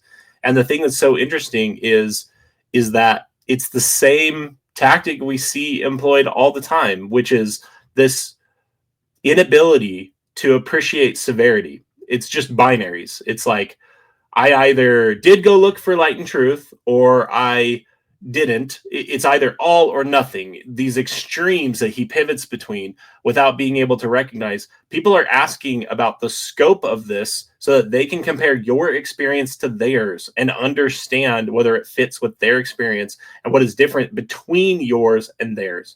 Instead, it's always this constant defensive of like, people are questioning my faith crisis. People are questioning the legitimacy of my story. Yeah. No. By asking follow-up questions, people are actually trying to understand you. They're not trying to delegitimize your story. If you were telling the truth about your story, exactly to my comment about stepping on the rakes and how these traps don't work if you're just telling the truth. If you're just telling the truth, there's nothing to be afraid of. You don't have to play these games where you're going back and forth and changing your message based on your audience that you're talking to at that time. I wasn't an atheist, I was agnostic. But when he needs to be an atheist to increase the legitimacy of his letter, then he's an atheist. That's the frustration that people are feeling, Austin. Yeah. And Austin, what you've described is a very serious time period for an individual. And you say you went through it. Okay, I get that. But the question is, what did you do about it? Mm-hmm. You didn't do anything, which makes me think it really wasn't that big a deal to you, right? Why didn't you do anything to find more light and truth when that's the whole name of your letter and the whole basis of the story? That 10 years ago, your wife says this, and then, 10 years later, you write a book with that title. There's that missing 10-year period, which is kind of problematic. Steve tries to get into it. He doesn't really get very far as the answers go. So all we're saying is what you're saying doesn't make sense to me, okay? And I don't think it makes sense to Austin, and I don't think it makes sense to a lot of people. So we're just pointing it out. And the other thing is this, and you've mentioned this, is that when you're talking about a witness, okay, who's coming in to testify, their credibility is always an issue. Mm-hmm. Whether they're telling the truth is always an issue.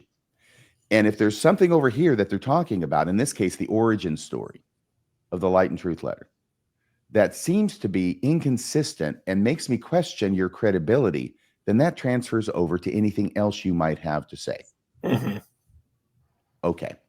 Now, this next particular clip is going to be, oh my gosh, Steve asked such a great question here. Okay. Because Steve, once again, has gone through this whole thing where he deconstructed, went into atheism for like 9 years, has come back a different kind of Christian, I think, than the one he left as, mm-hmm. right? For sure. And he asks this wonderful question to Austin, which is, okay, if you deconstructed Mormonism, why is it that when you reconstructed your religion, it was Mormonism? Right. Again, it wasn't anything different from what it was that you had deconstructed in the first place. Here's that clip. Why reconstruct your faith back into Mormonism? For belief. And so I think if there is a God, I probably have to decide to believe something, whether that's to be agnostic or to believe, either as a step into the dark. So why does it need to resemble the faith that you grew up in? Like if you deconstructed your faith, why would you reconstruct it in a Mormon context, like with a preexistence? Like, right. Obviously, that's more natural for me. Like missionary Austin's teaching.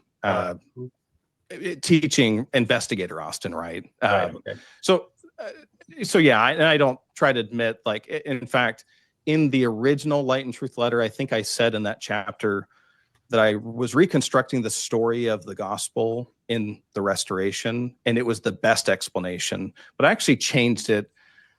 Maybe it's the best explanation. I don't know. I haven't explored all of the explanations everywhere for the problem of evil. So then I changed it in this recent update to it provided a reasonable explanation.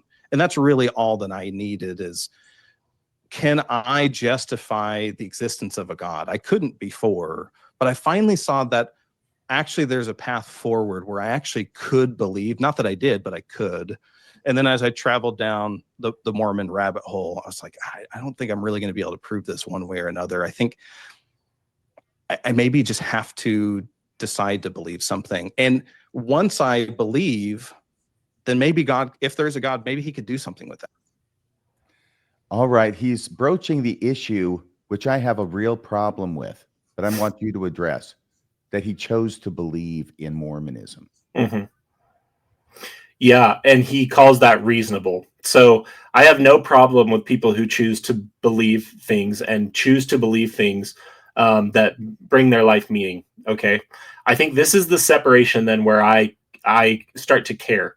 So, and I'll contrast this with my views with Pinecker, right? Pinecker accepts the evidence and believes in some version of theism based on faith. And Steve is always very clear about the fact that he believes these things based on faith, at least every time I talk to him. It's when people like Austin make claims about the way reality works, and they try and call these beliefs reasonable. That word reasonable means something. And if you notice the way Austin's describing the grounding for his belief, the grounding for his belief is deciding to believe. That is equivalent to the logic of Dumbo's feather. That's saying, I believe because I want to believe, and I'm grounded in my belief because of my want to believe. It's a complete circle. And that this is one of the things that's so interesting about listening to these interviews with Austin, is so often he'll say the quiet parts completely out loud in a way that is extremely revealing. Again, coming back to this idea of this is a microcosm of the way Mormon online apologetics works.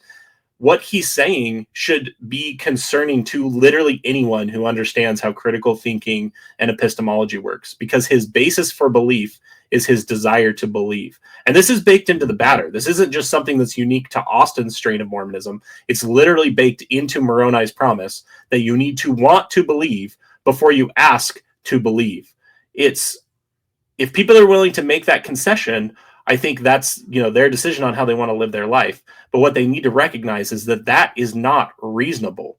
The word reasonable has a definition, and grounding your belief in your desire to believe is not reasonable. I could make that same excuse for literally any belief. This is that idea that I know you and Bill Reel have talked about, and that comes from Jonathan Streeter, the difference between wood tools and steel tools. Austin is using a wood tool that would have justified his belief in literally any God.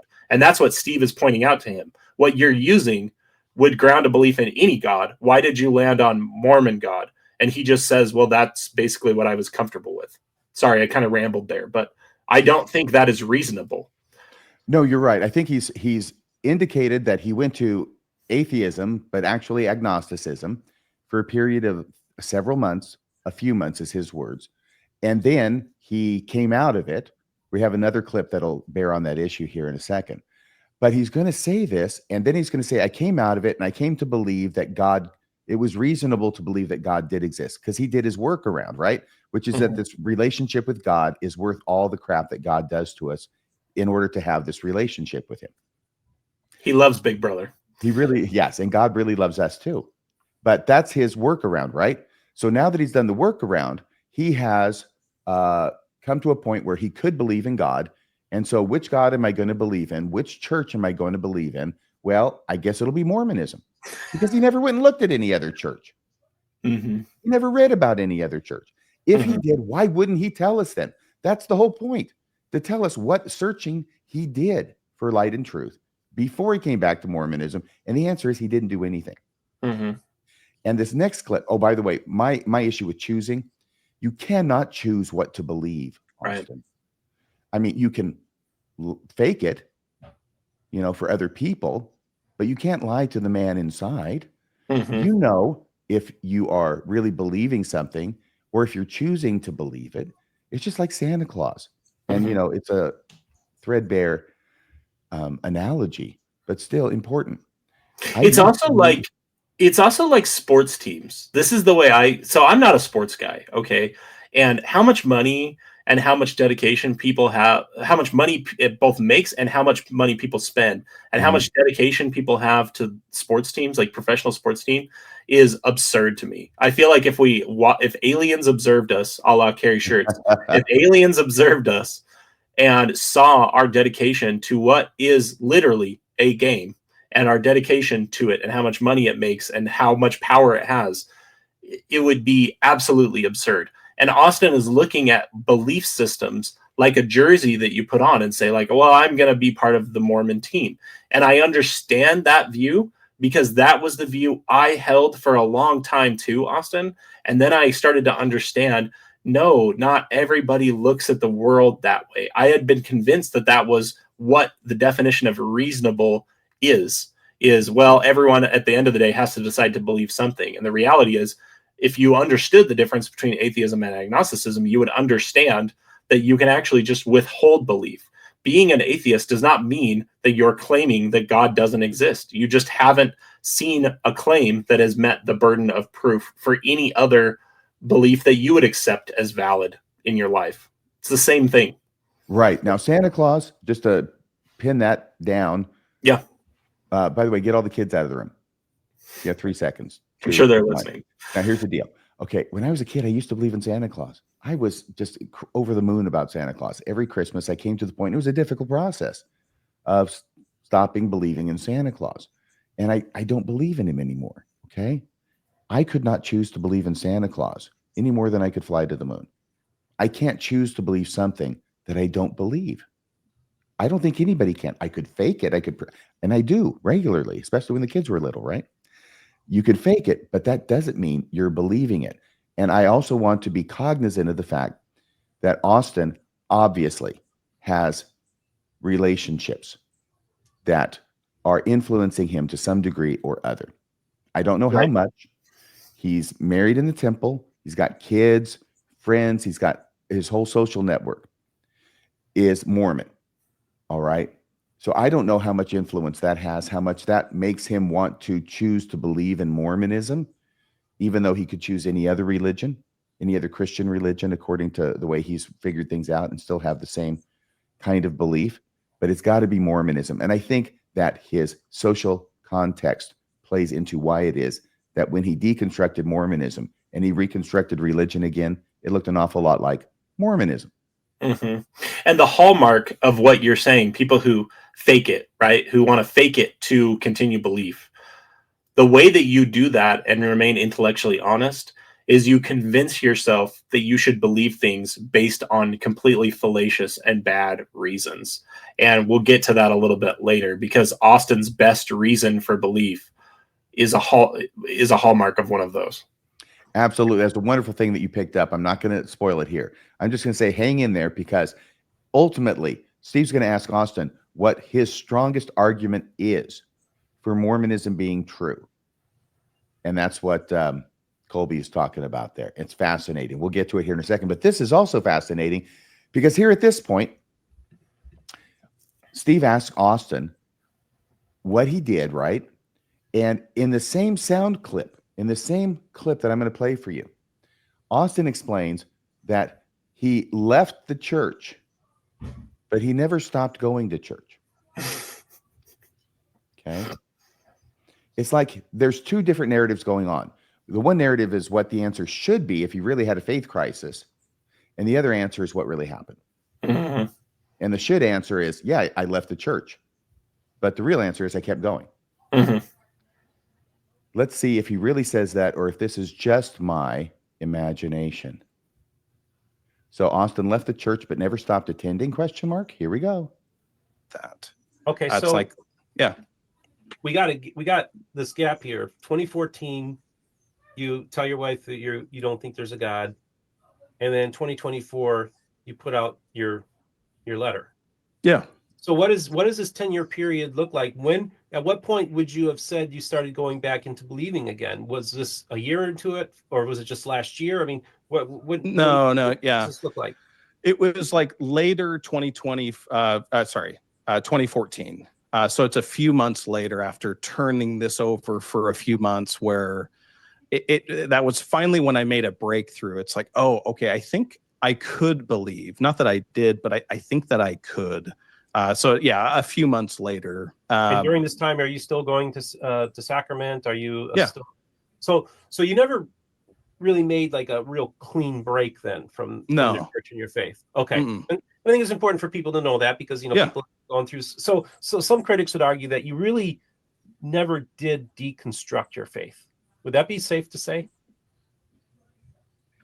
Yeah, and I think in the like when the Light and Truth letter first came out, I think that was the most knee-jerk response, is basically that my faith crisis wasn't good enough, or it wasn't as good as theirs.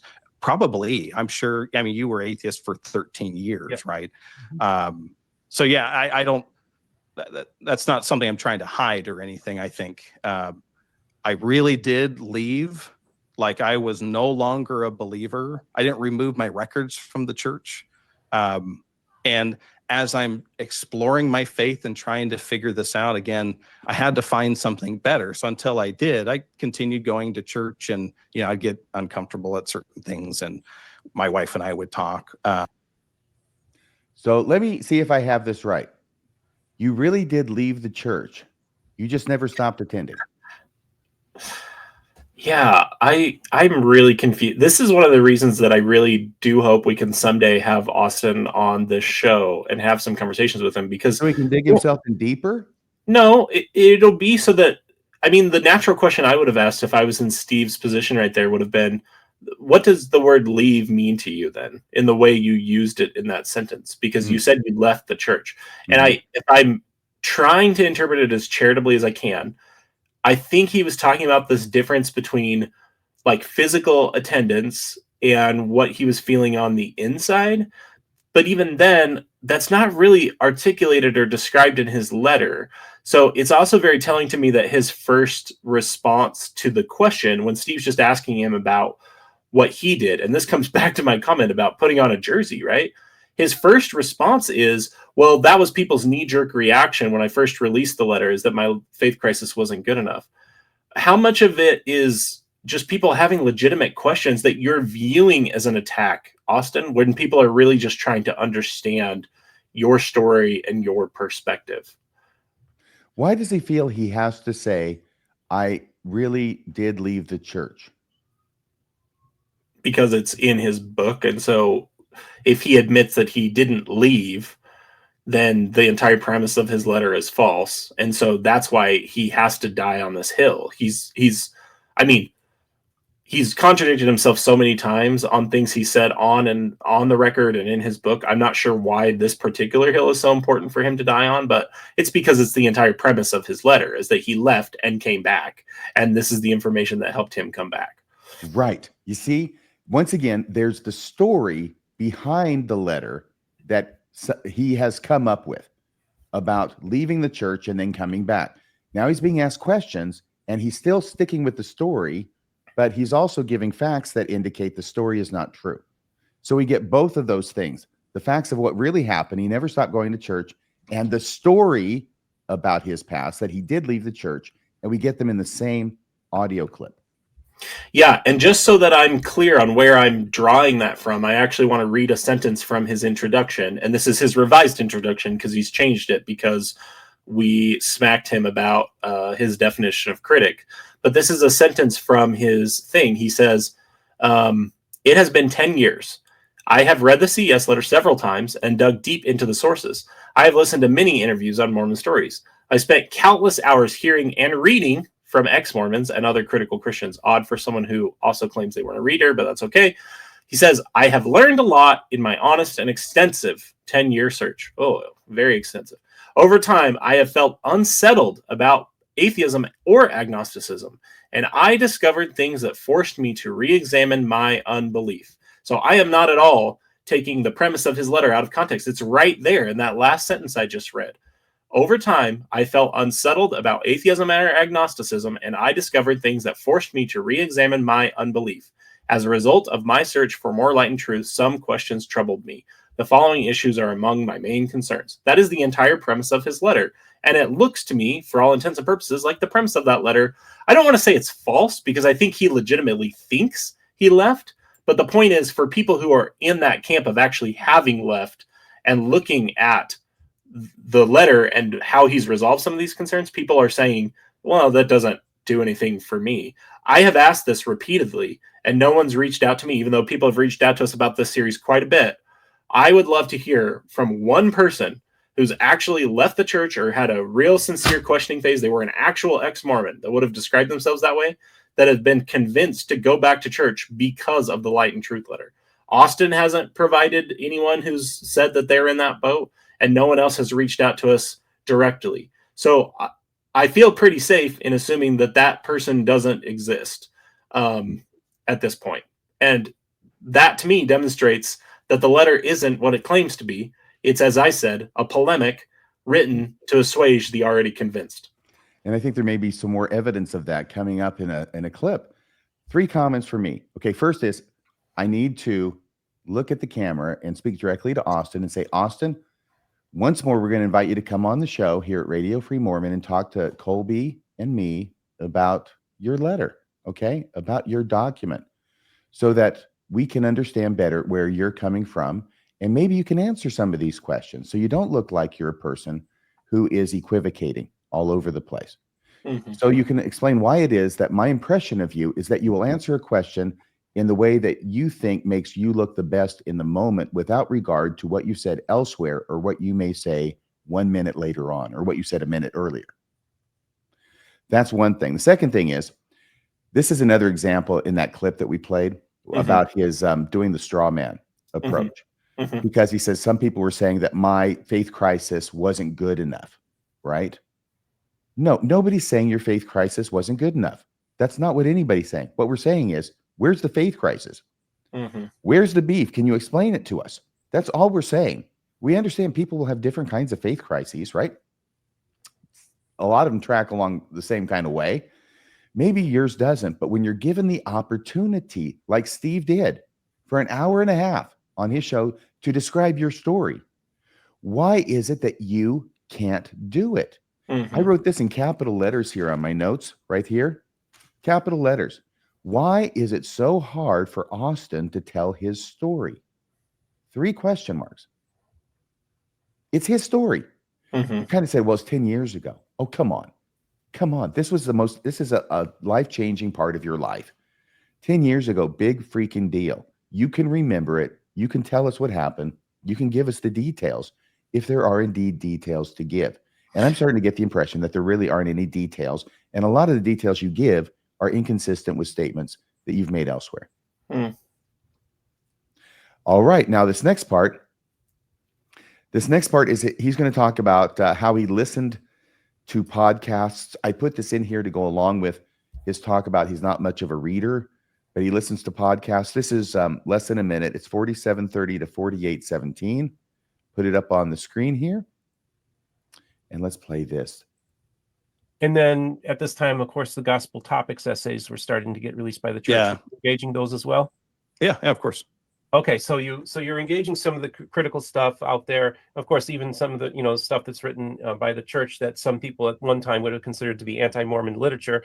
By the way, if I can just mention something, this is why when you're direct examining a person, leading questions are objectionable. All right. When he gave him the opportunity to say what he studied, he came up with nothing. Right. When he asked him about, well, did you read the gospel topics essays? Oh, of course. Well, why didn't you mention that? Maybe he forgot it amongst all the other things that he was researching. Or maybe he just said it because he knew he should, and maybe there could have been a follow-up. Which one of those essays did you find the most problematic to your faith? I have this, call me crazy, but I have this notion that most of the time people say, of course. It is really a phrase that we make out of niceness, basically, to go along, to get along, right? Like when someone asks you a question like that, the only reasonable answer is, of course, because you're not going to say that you haven't read and reviewed the gospel topics essays. It's not like they're cited or addressed in Austin's letter in a way that he could say, well, of course I did. Look, it's right here. Mm-hmm. I just think that's interesting, like you said. It is. And there's more of interest to come, but basically he just listens to podcasts. Let's play the rest of this clip. I always tell people the Tanners, Gerald and Sandra Tanner, all they did was publish the Gospel Topics essays 50 years before the church did. Yeah, sure. So, and did you engage Christian apologists? Did you engage the Tanners' work? Did you do like Mormonism Research Ministry or anything like that? Did you engage any of those critics? I mean, I engaged a wide range of critics, either online or listening to podcasts. Is still a favorite of mine. Okay, so of course I did a wide range of stuff that I can't tell you any details about. I did a wide range of research into critics of the church that I can't tell you anything about. Your thoughts? It's exactly exactly what we've been highlighting. I also just realized when he's talking again there briefly about social media, I can't believe I let this mark unpass, but in one of the clips earlier we played, and this was the first time that I was like listening to the interview live, and I think I texted you. Austin says at one point that his knowledge of atheist content was social media meme based. And I remember just thinking, did he really just say that out loud? Like, that's his understanding of Dawkins' arguments, is from someone who made a meme about how stupid Dawkins' arguments are. That's fine if that's your knowledge of it. But again, this is where it comes back to the premise of the letter. You wrote a letter that presents it like you understood this world, that you were in this world, that you recovered from this world. And it's very clear when the follow-up questions are answered that you really didn't. That's not to say that you didn't have some experience that you've described as a faith crisis, or to question how hard or difficult that experience was. It's as people are trying to project their experience onto yours, it doesn't make any sense to them, and this is why. Because you didn't understand. You can't adequately understand someone's arguments by not listening or reading their presentation of their arguments, just by reading social media memes. It also explains his frequent appearances with Ward Radio and the self-styled Professor Jonah Barnes. That's how he receives information too. Right. I think his doctorate is actually a meme. Yes. No, you're right. And I know we were texting back and forth. I think Cultural Hall was in that group text as we're watching this interview take place. And I was quite astonished at a number of things. I was astonished going back and getting the clips and looking at it a second and even a third time now and seeing new things that don't make sense. But Steve is doing a great job. He is cross-examining Austin about, okay, so what did you research? What did you engage with in your search for light and truth? And the answer is nothing, nothing, and nothing. When it comes to agnosticism, atheism, now agnosticism, doesn't read anything by any atheist author. He doesn't say he watched their lectures, even on YouTube. A non-reader can do that much. He doesn't say that. It's social media memes. What does he do? Nothing. Did you talk about the Tanners, or any other, critics of the church along evangelical lines? Oh, no, didn't do that either. He didn't do anything. That's the whole thing. And that's what's remarkable about this, is that all the earmarks of a faith crisis, he does not meet. And that sounds like Yoda talking, but he doesn't meet any of the commonly understood earmarks for having a faith crisis. Right. And even Steve is seeing that. I said, even Steve. I mean that by Steve's a nice guy. Okay. Unlike me. Even Steve's commenting on it is what you're saying. Steve's commenting on it. Not that even Steve's catching it. And he's saying stuff about it. And he's asking him questions, which to me are obviously designed to find out, what did you do? And the answer keeps coming back, nothing, nothing, and nothing. His answer, though, is interesting, because his answer in detail is nothing, but his initial answer is that he did a lot of research. Right. I just can't tell you what it was. Yep.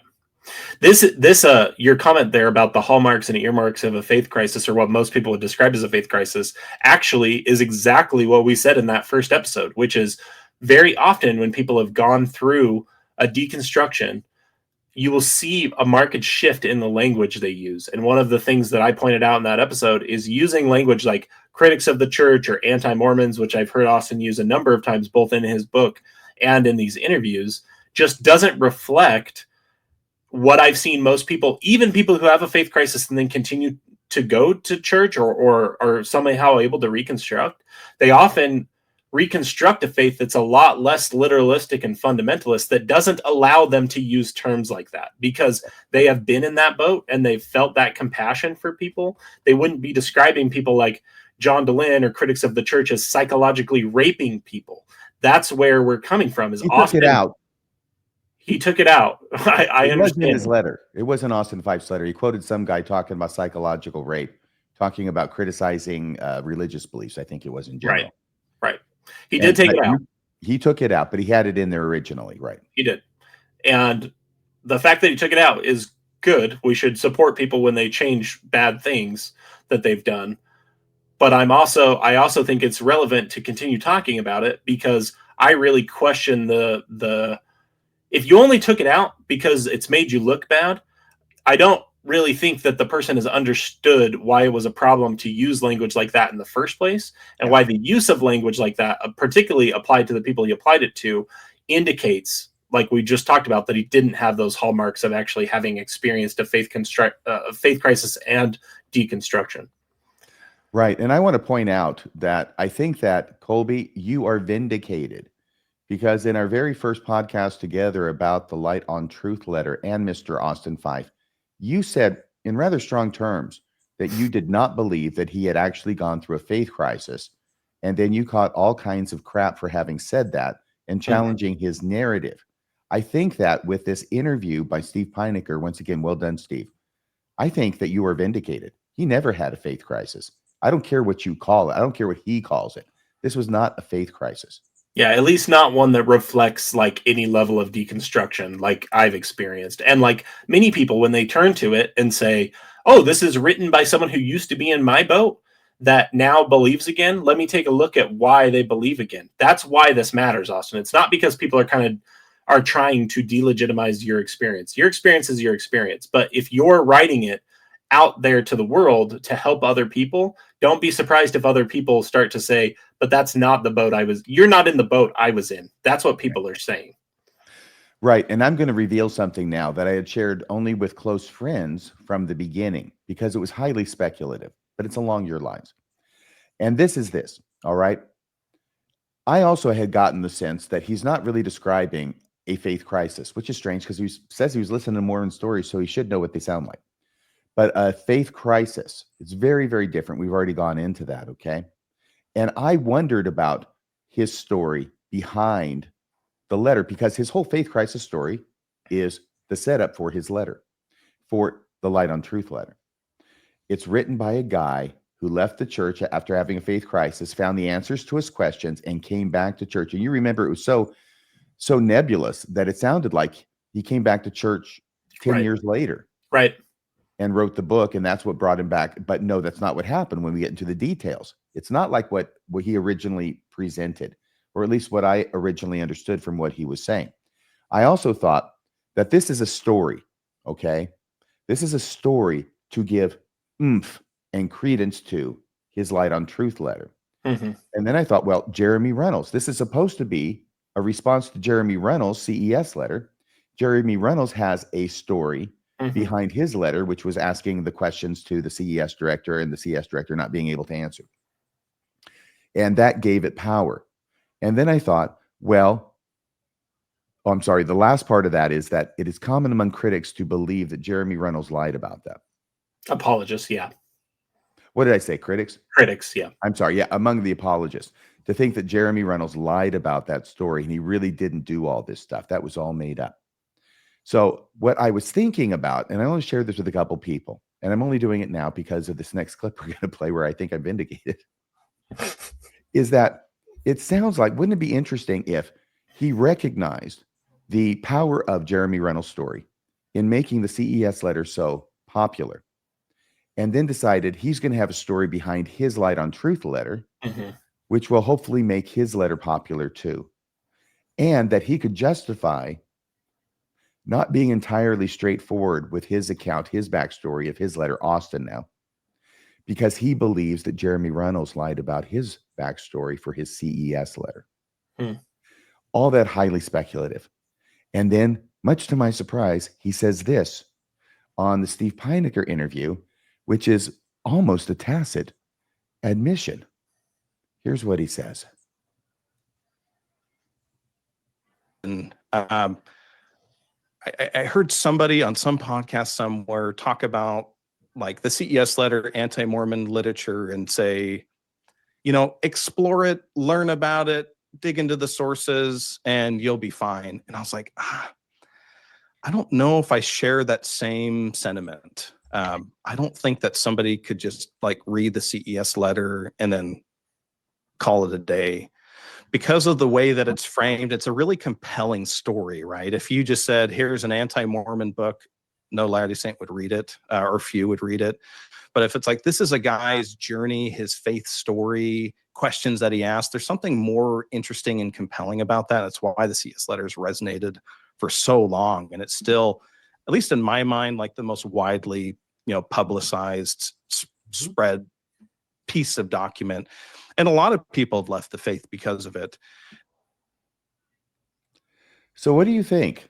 It's not exactly a signed confession, but he's certainly indicating he's saying that he recognizes one of the critical elements of my speculation, which is that he recognized that the CES letter was so powerful because of a story that was told behind it. And now he tells a story behind his own letter, the Light on Truth letter, and it's falling apart before our very eyes.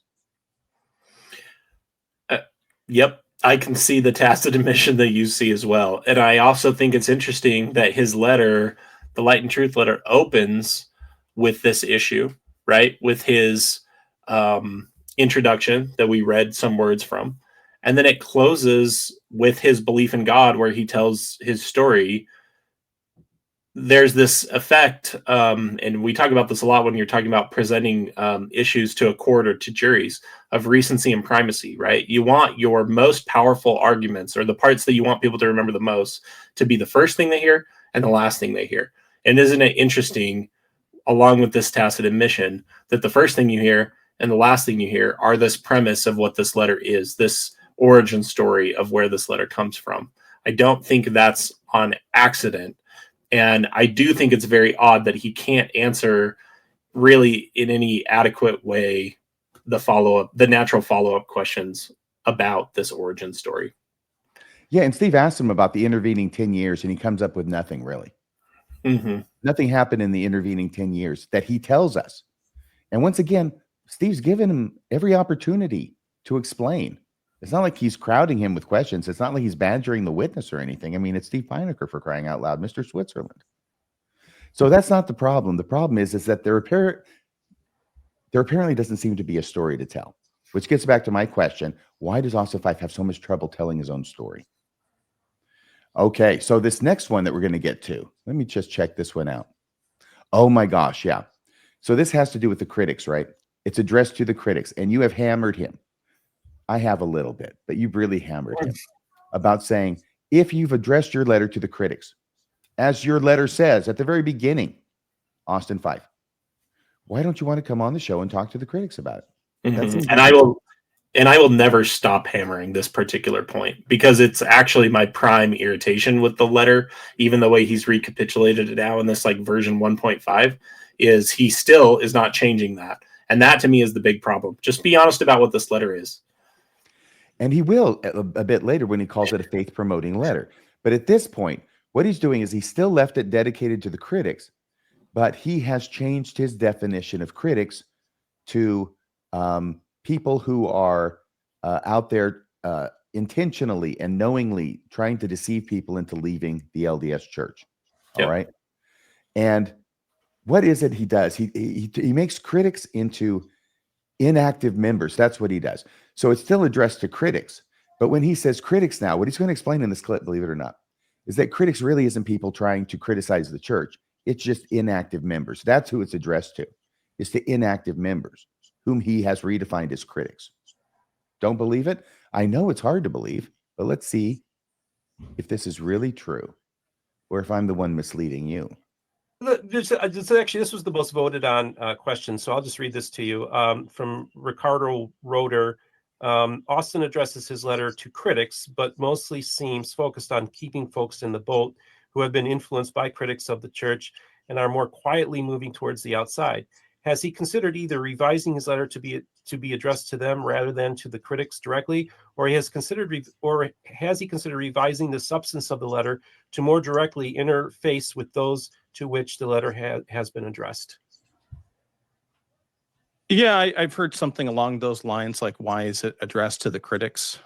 There are different types of critics, and that's what's challenging about writing a book. Like, do I say some critics every single time I'm referencing the critics? But there's, some critics that are, in previous generations, they just would have become less active members of the church, but now they're kind of lower end critics. There's like really naive members who then become really naive critics, right? That's a different level. Then there's like the intellectual critic. I would have to add there that there are also very naive members who become very naive apologists. Continuing on. They know their stuff. Like they've got it down pat with an axe to grind. Like they are trying to take people out of the faith and trying to, discredit and embarrass the church. Then there's, like I would put Dan Vogel in a category, intellectual critics that are just, they're curious, right? They're scholars. They're just doing scholarship. Yeah. And Thank you.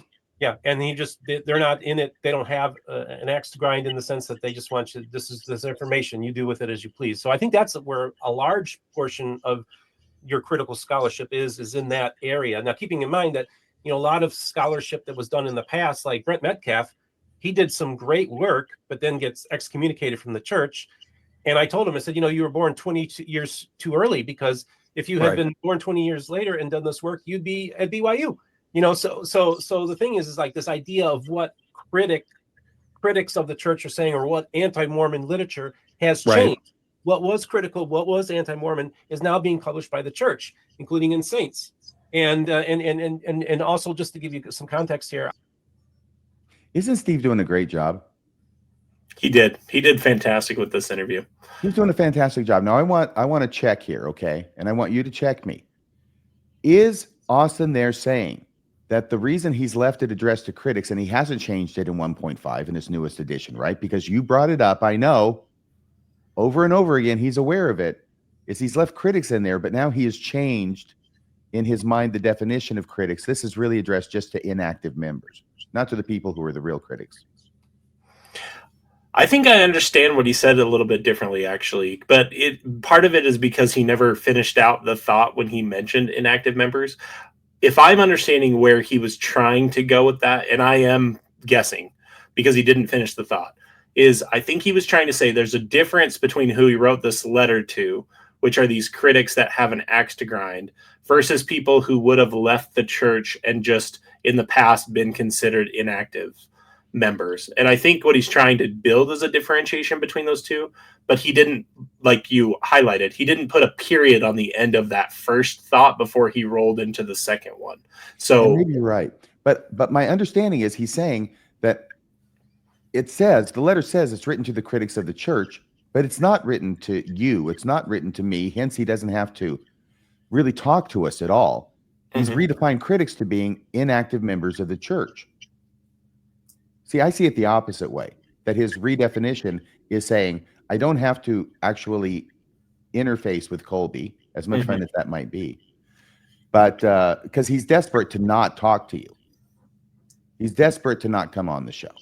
Well, I mean, in his safe spaces, he's called our episodes engagement bait. He's been really insulting about some of our episodes, which again just kind of comes back to this double-mindedness. I can understand it. Like, we've been really critical of Austin, and I'm sure he doesn't want to have a conversation with us. And that's fine. No one has a right to have a conversation with people just because they want one. But we'll continue to offer this pushback. Unless you're Jacob Hansen. Unless you're Jacob Hansen, and then you can just declare victory. Then you have a right to have it, just because you challenge them. And That's if you right. don't accept the challenge to debate, that means you concede. Yeah, interesting that he hasn't thought about the implications of that for the debate challenge he agreed to with me, but it is what it is. My point is, we don't have a right to have a conversation with Austin, but I'm absolutely going to highlight every single time this letter comes up that he's written it to critics of the church. And I think I would fall within the scope of that definition. I think you would fall within the scope of that definition. Whether he thinks we have an axe to grind or not, I think is a separate question. But I'm going to continue to highlight that he isn't willing to talk with the people that he claims he wrote this letter to every single time this comes up. Like, we don't have a right to have a conversation with him, but I absolutely have a right to say, what's with the premise of this letter that claims it's written to folks like me and you don't want to talk to us or address some of our follow-up questions? And I think I'll just conclude on saying, notice how every time we do this, we play clips of Austin talking, or we give people lines from his letter and go through them in great detail. The reason we're doing that is not to find fault with Austin. It's so that we are not straw manning his position. We're allowing him to present his position and then responding to it as best as we understand it. We never get that in return. We only get generalities. And that's my issue. So if Austin really wants to address this letter to critics, because he talked about grappling with, well, what do I do? Do I use certain critics, some critics all the time? How about you just respond to the people you're responding to? Actually put their argument in their words on the screen instead of just saying, well, some critics say, or critics have said. Actually demonstrate that you understand the critical arguments you're responding to, because it will make your letter better. I hate to give you constructive feedback to make this letter much better down the road, because I think you've already flopped so bad in this first edition. I have no idea why anyone would listen to a thing you have to say, frankly, but you should do it that way. You should respond by allowing people's arguments that you're responding to speak for themselves and then responding to them. Very good. So on this next clip, I included this here because Austin does this old trope, which irritates me every time I hear it. Yeah. And what it is that there's not enough time in church to talk about how Joseph Smith used a seer stone to translate the Book of Mormon. It bothers me every time. Let me go ahead and let him say it, and then I'll respond to it. Plenty of time for milk stripping stories, though. Oh, yeah. I title it, No Time to Talk About Real Church History During Church. And do you think that could also lead to people having faith crises? It's not so much the critics, it was the stuff the church wasn't telling the people? Undoubtedly. I think there's a natural problem in the church, and critics expose this, where church is more devotional. We're not going to spend weeks every year in Sunday school scrutinizing the different seer stone accounts and when was Joseph Smith using the seer stone versus the Urim and Thummim. That's just not what church is for. And so what you get at church is Joseph Smith translated the Book of Mormon by the gift and power of God. Mm-hmm. And that's just a natural limitation at church. And also the church will canonize different. Okay, that is absolute bullshit. And it pisses me off every time I hear it. The church a few years ago went to 2 hours a week. I attended church for decades. It was 3 hours a week. And that's just the church meetings on Sunday, okay? There's additional meetings that are required to be attended by faithful members of the church, and I attended those. But just leaving it 3 hours a week, okay? He says there's not enough time at church, and this isn't the purpose of church. Well, there is plenty of time. If I had gone to college, as long as I attended those church meetings on Sunday, I could have had a master's degree in any subject. Mm-hmm. Which means that if the subject were the church, which is ostensibly what's being talked about during church, I would have heard about the seer stones at church. Then he says it's not the purpose of church. Well, that's completely circular, because it's not the purpose of church because the church says it's not the purpose of church. Right. So we're not going to talk about it. You will hear 1 million times in 40 years of attending church, Joseph Smith translated the Book of Mormon by the gift and power of God, but not once will you hear at church that he used the seer stone to translate the Book of Mormon. That is not some kind of natural limitation on church meetings that he's talking about. No, the reason why you don't hear about difficult issues in church history at church is because the church doesn't want to talk to its members about difficult issues in church history. Period. End of story. Your thoughts? You're exactly right. You're exactly right. He's allowing this convenient excuse for why the church's decision on how to teach people, because he's also ignoring, it's not like they just didn't teach about the seer stones, which we'll talk about in just a second in more detail. It's that they taught a false narrative about those seer stones, because There are artist depictions of how the translation process worked. There are lessons about how the translation process worked. So even in his false premise, he's not even being honest about the reality of the situation. The reality of the situation is he's also ignoring that you do more to learn about church history than just go to church. So I could accept this distinction of church is a place for devotion or for these devotional aspects of the faith. What about seminary? What about taking a church history class at BYU? What about serving a mission? What about working at the missionary training center? Those are my experiences, Austin. And there were things I didn't know about the church's history until I read them in the gospel topics essays. How about the fact that the gospel topics essays are barely, if at all, incorporated into the church's correlated curriculum today?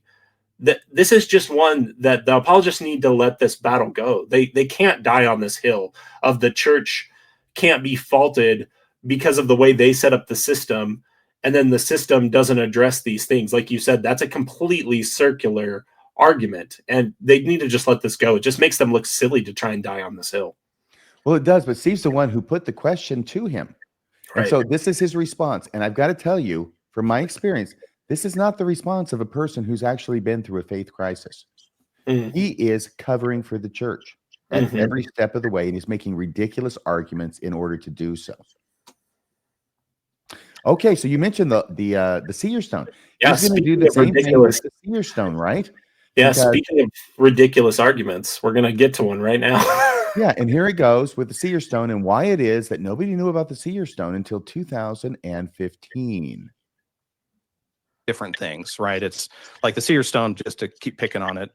It was like this highly cherished relic early in the church. And then when Joseph Smith didn't canonize it in the 1838 edition of Joseph Smith history. Okay, wait a second. Okay. So in 1838, when Joseph Smith does his history, 9 years after using the seer stone to dictate the Book of Mormon, he doesn't include any mention of the seer stone being used to translate the Book of Mormon in the official church history.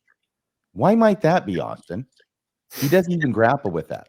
No. He just says it wasn't mentioned in his church history, and so it became forgotten. Okay, we'll continue with this. So this isn't the church's fault. The church forgot about the seer stone. Joseph Smith forgot about it in 1838, and the church followed suit until 2015. It's just different things, right? It's like the seer stone, just to keep picking on it. It was like this highly cherished relic early in the church. And then when Joseph Smith didn't canonize it in the 1838 edition of Joseph Smith history, it just kind of naturally get forgotten with over the generations and over time. So then now it's a surprise to people. And so there's some natural limitations in church, but I also think that the church was late to the game online. And I think my generation, millennials, are just getting wrecked. So what do you think about that? The seer stone just sort of became forgotten. It wasn't the church's fault, even though the first presidency knew exactly where to find it when 2015 rolled around and they decided to bring it out of the church vault for a photo op. And I think it was the October issue of the Ensign magazine. Yeah, so earlier in the episode, I talked about how I regret using the phrase lying liar who lies. I'm going to use that phrase again. This is one of the biggest pieces of bullshit I've ever heard from apologists on this issue, because the way he describes it is the rock in the hat narrative was naturally forgotten, that it was a cherished relic that then was naturally forgotten because of Joseph Smith's choice not to canonize it into church history. As well as, this is just so ridiculous. I come back to this phrase I've used before, fractally wrong. It's like hard to even know where to start because it's so ridiculous. But let me just give listeners two sources that Austin completely ignores that show this was not something that was naturally forgotten. So David Whitmer's An Address to All Believers in Christ talks about the rock in the hat. I'm going to read from that. He writes, I will now give you a description of the manner in which the Book of Mormon was translated. Joseph Smith would put the seer stone into a hat and put his face in the hat, drawing it closely around his face to exclude the light, and in the darkness the spiritual light would shine. A piece of something resembling parchment would appear, and on that appeared the writing. One character at a time would appear, and under it was the interpretation in English.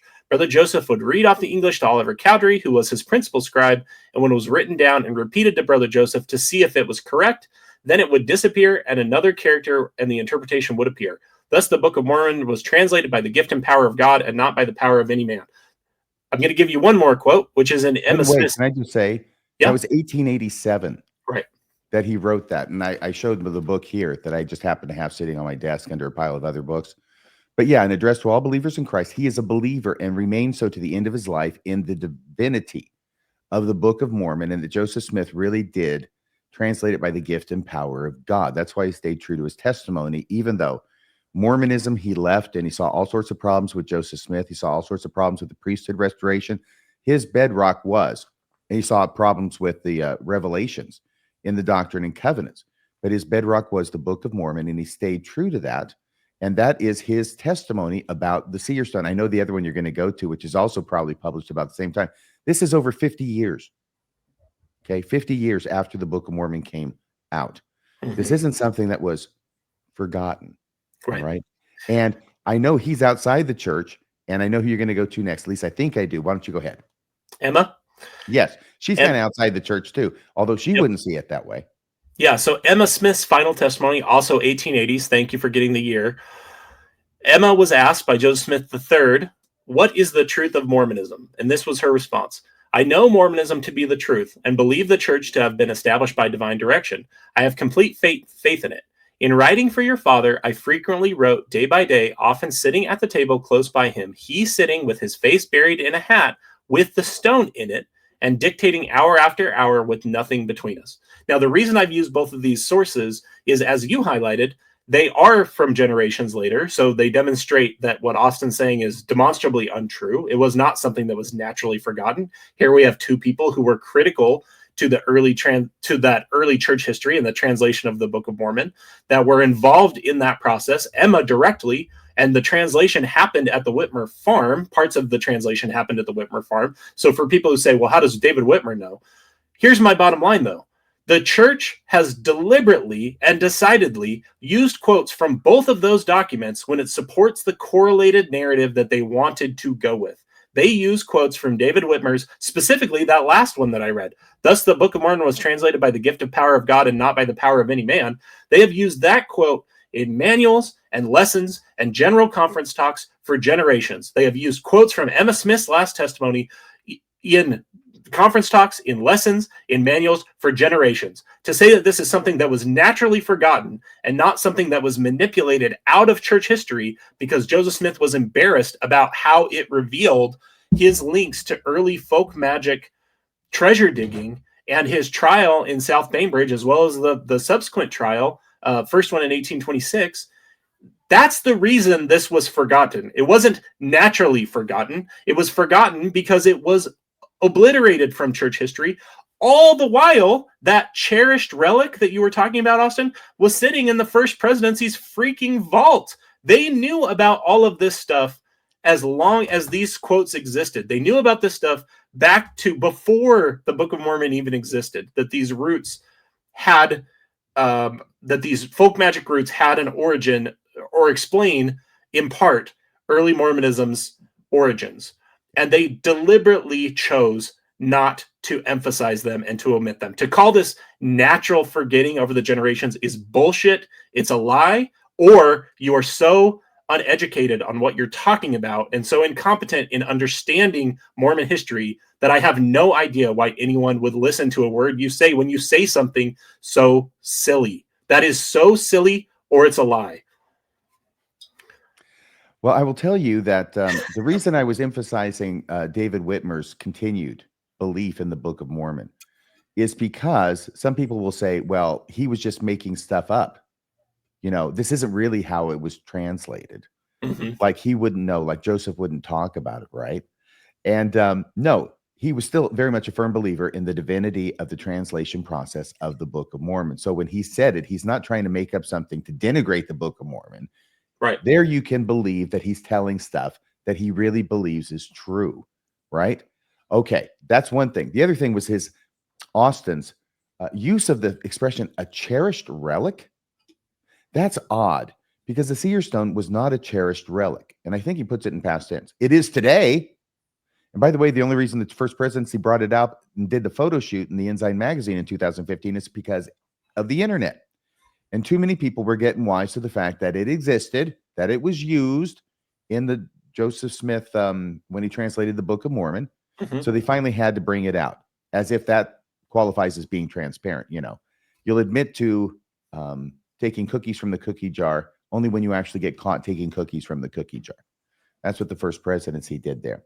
It is a cherished relic today. It was not a cherished relic back then. It was a fully functioning starship. No, it was a fully functioning seer stone, right? It was a it worked. It brought forth revelations. It brought forth the whole damn Book of Mormon. It brought forth all sorts of things, and Joseph Smith continued to use it off and on through the 1830s for different projects. This is not a cherished relic. And what he's trying to do by using that expression is distance what Joseph Smith and everybody else believed it could actually do from what it really is, which is a rock. Yeah, it is. And like we've talked about when we've talked about Magic Rock, the Magic Rock story before, or this idea that rocks can serve this purpose, how interesting is it that there are also magic rocks that can reveal things that are incorporated into the Book of Mormon narrative? Alma 37 you must be referring to. Mm-hmm. I gave unto my servant Gazalem a stone that shall shine forth out of darkness unto light. Oh yeah, it's all there. It is all there. It's amazing, isn't it? Yeah. That the seer stone that Joseph Smith had and used for treasure first, then for dictation and revelation later, was also had amongst the Nephites. Yep. But this claim by Austin that this was naturally forgotten, I know I was really strong there, but the reason I'm strong is because that is one of the most patently absurd things I've heard him say, and I've heard him say some pretty ridiculous things. To claim that that was naturally forgotten over the generations is a demonstrable mistruth, untruth, whatever you want to call it. It was hidden. The church was hiding it and trying to hide the history because they knew it sounded batshit crazy. He's also acting like it didn't play into other factors in church history. Like in early church history, there's a distinguishing between Joseph's legitimate seer stones and Hiram Page's black seer stone that was so problematic that it's talked about in the Doctrine and Covenants and had to be crushed to powder. It's in the Doctrine and Covenants. Yeah, it's in the canon. That Hiram Page had a seer stone. And by the way, the response of God to a seer stone is not that seer stones don't work. God's response to the seer stone is the revelations that he's receiving are not from me, but are from the devil. Right. I don't know if that caused Joseph any introspection about the revelations he was receiving through his seer stone. I'm guessing not. I think the introspection for Joseph came before he, quote unquote, received the revelation.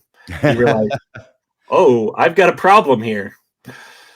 Here's the next clip. And I'm not going to say anything at the end of this because this is the one that you seized upon. And like a terrier seizes upon a rat in the terrier's jaws and just shakes it until that neck snaps on that rat.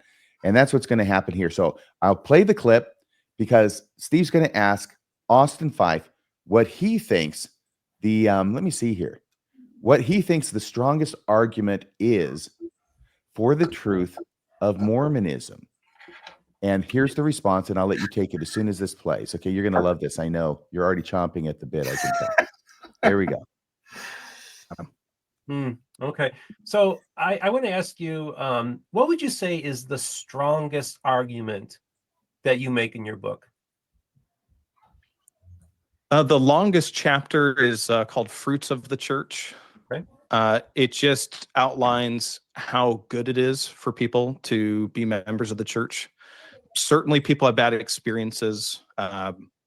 Obviously that's true. And not everyone has a good experience, but by and large, when you're looking at the macro data, members of the church are doing really well. They live longer, they divorce at lower rates, they're healthier, they report, they're happier according to, self-reporting. And so that's, I think, the strongest argument is that members of the church are doing really well. And I think one of the questions my letter subconsciously answers, what I felt like, and part of the reason I wrote it to critics is I felt like when I interacted with critics, they were trying to like get me into a corner where I felt like there's no way that I could believe. And then eventually I saw a path forward, and I became disappointed with critics for not appropriately identifying that it is reasonable to believe. Now, that doesn't mean you have to believe. Like, you may find the same evidence I do and say, oh, that's not really compelling to me. And I get that. I understand that. But I think some critics want to make it seem like you're stupid if you believe. And so that's a lot of the reason why my letter's addressed to critics. I don't think it's stupid to believe. I think there's some really compelling, not overwhelming, not beyond a reasonable doubt. I think there's some really interesting, compelling reasons to believe. One of them being, it's really good for you to be a member of the church, to have a community, right? That's not stupid. That's a rational, reasonable reason to be a believing member of the church and of a faith. Because the same thing applies to Christianity. Take it away, Kolby. Man, I could talk about this clip for like an hour. There's so many juicy bits there. But I think what this is very interesting to me is when Austin's talking about words like rational and reasonable, the word rational has a definition, and it means that you believe something based on logical reasons, right? That it's consistent with the laws of logic, and probably that it's grounded in some form of evidence. It doesn't mean it has to go in a test tube. That's a straw man. It means that there should be some supporting evidence that goes to the truth of the proposition. And I think it is incredibly revealing that Austin's answer, when he's asked for the strongest argument in his book, is a fallacy. And what I mean by that is it is fallacious reasoning. It is a fallacious appeal to consequences to say that the best reason to be a Mormon is because there are all these good reasons for being a Mormon. That's a good reason to be a Mormon. That is not a good reason to believe that Mormonism is true. A fallacy, by definition, cannot lead us to a true conclusion. That doesn't mean that if someone's supporting an argument with fallacious reasoning that it's automatically false. That would be the fallacy. But this is what stood out to me on the first watch of this clip, is that Austin says the quiet part out loud here and says, the best reason that I can give you that Mormonism is true is fallacious. And he points to community, he points to divorce rate, he points to this general health data. I'm not even quibbling with his evidence on that, although we do quibble with some of that in our last episode in this series where we talked with Jacob Prescott, that Austin really probably doesn't have the expertise to evaluate the claims about those data anyways. But my point is that even if you accept that, even if you say, okay, I acknowledge that avoiding, and I'll use a specific example, avoiding smoking, avoiding drugs, avoiding harmful substances that is part of the Mormon belief system and the word of wisdom is probably good for you. The fact that something is good for you does not make the claim about it true. That's just a basic of logical thinking, and that's why we avoid fallacious thinking. I think you've got that appeal to consequences. I found this on the internet. You introduced me to the phrase of appeal to consequences is a logical fallacy. Yeah. The other thing so an appeal to consequences is basically the belief that a proposition is true or false because of the consequences of it being true or false are desirable or undesirable. And we see apologists do stuff like this all the time. I once heard William Lane Craig say that the promises made to him in Christianity, like the idea of a second life and a resurrection, are so attractive to him that rather than raise his epistemological bar, he lowered his epistemological bar. It's one of the reasons that he's known online sometimes as Low Bar Bill, sarcastic, because he's literally talking about an appeal to consequences. And Austin is also here talking about an appeal to consequences. And my point is, it feels in some ways like we're having two different conversations. Austin wants to tell you why it's a good reason to wear the Mormon jersey and to be part of that community. I probably wouldn't even really quibble with that a whole lot. I'm fine with conceding that, while also saying I really only care about the claims if they're true, not about the utility of those claims. And that, I think, reveals why an appeal to consequences is a fallacy, because it's entirely about the utility of the belief, not about the truth of the belief. There are things that we can believe that are really helpful to us that are false. And I probably believe some of those things too. We all do. But the answer is not to run headlong into them and hug them like we're hugging a long lost friend. The idea is to be aware of the flaws in our thinking and try and avoid those things, not make them the groundstone of the reason that we believe something. That is fallacious thinking, and it's crazy to me that Austin said it out loud. And he said it very over and over. This was one of the parts where he was quite clear on it, that this was his strongest argument for the truth of Mormonism in his letter. And it's a logical fallacy. Austin Fife's strongest argument for the truth of Mormonism is a logical fallacy. That's what you pointed out. Now, he's doing it because of the positive stuff. It could be positive or negative. I want to read this definition only talking about the positive stuff because I think it gets a little bit wordy when you include the negative as it does. Concluding that an idea or proposition is true because the consequences of it being true are desirable. That's how Austin uses the appeal to consequences. The fallacy lies in the fact that the desirability is not related to the truth value of the idea or proposition. This comes in two forms, the positive and negative. Obviously, he's using the positive form. The classic way to describe this is saying, Hitler made the trains run on time. That's desirable. It doesn't mean Nazism is true. So there you can see the complete distinction between an appeal to consequences, something being desirable and something being true. Things can be desirable and be true. They can be desirable and not be true.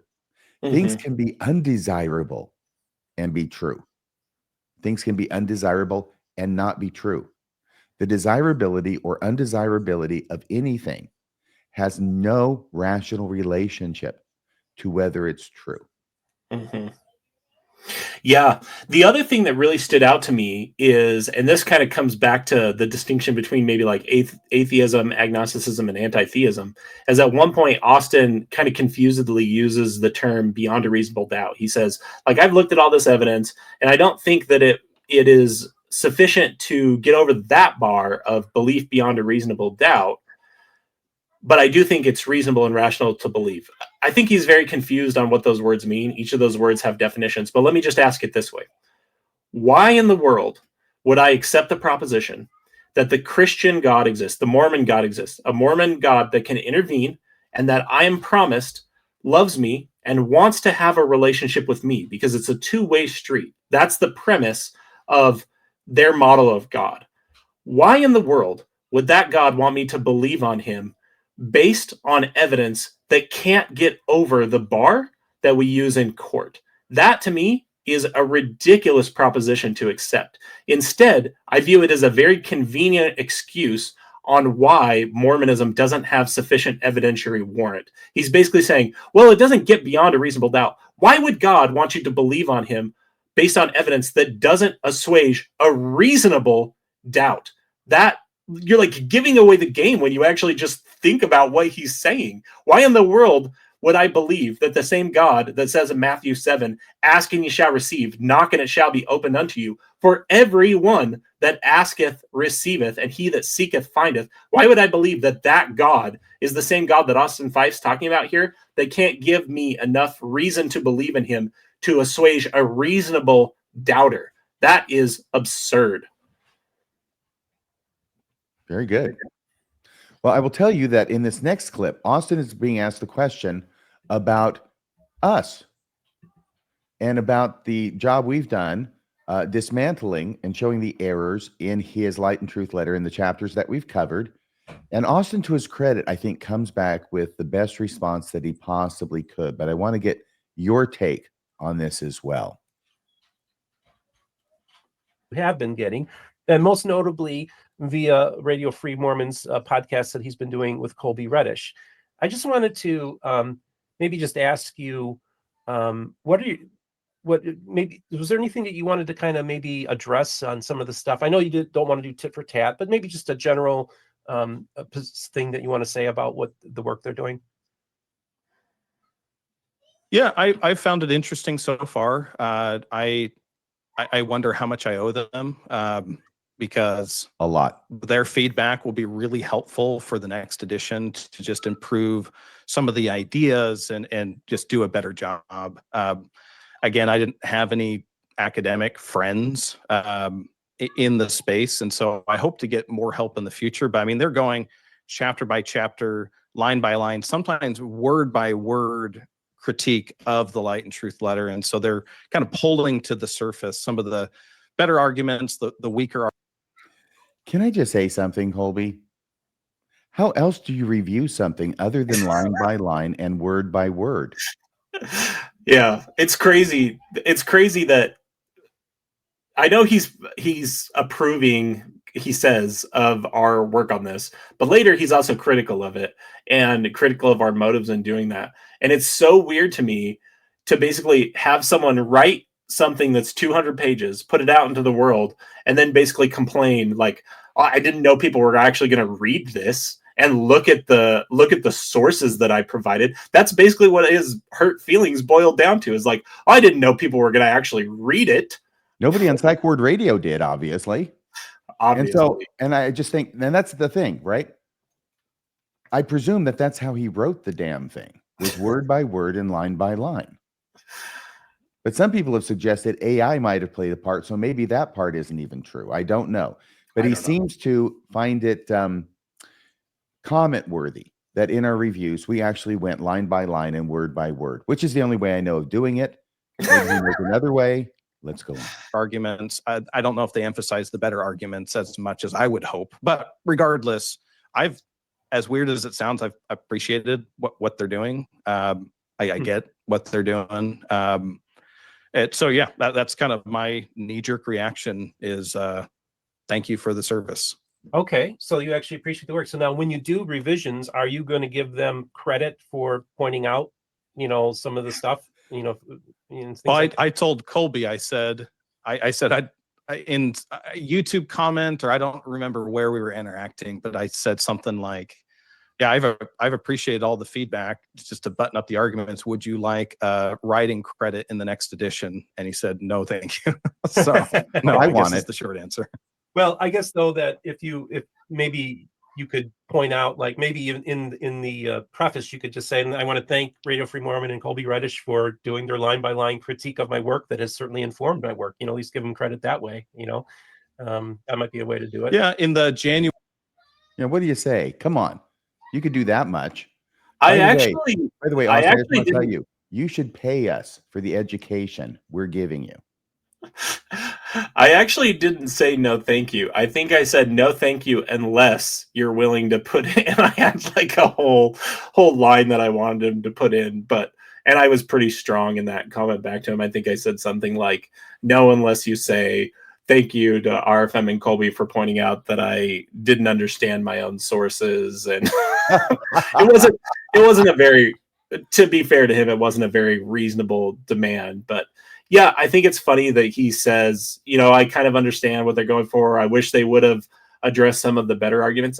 I will say there are times we've said, hey, I think this is his best argument. So we did do that a number of times. I think we've almost done that in every single chapter.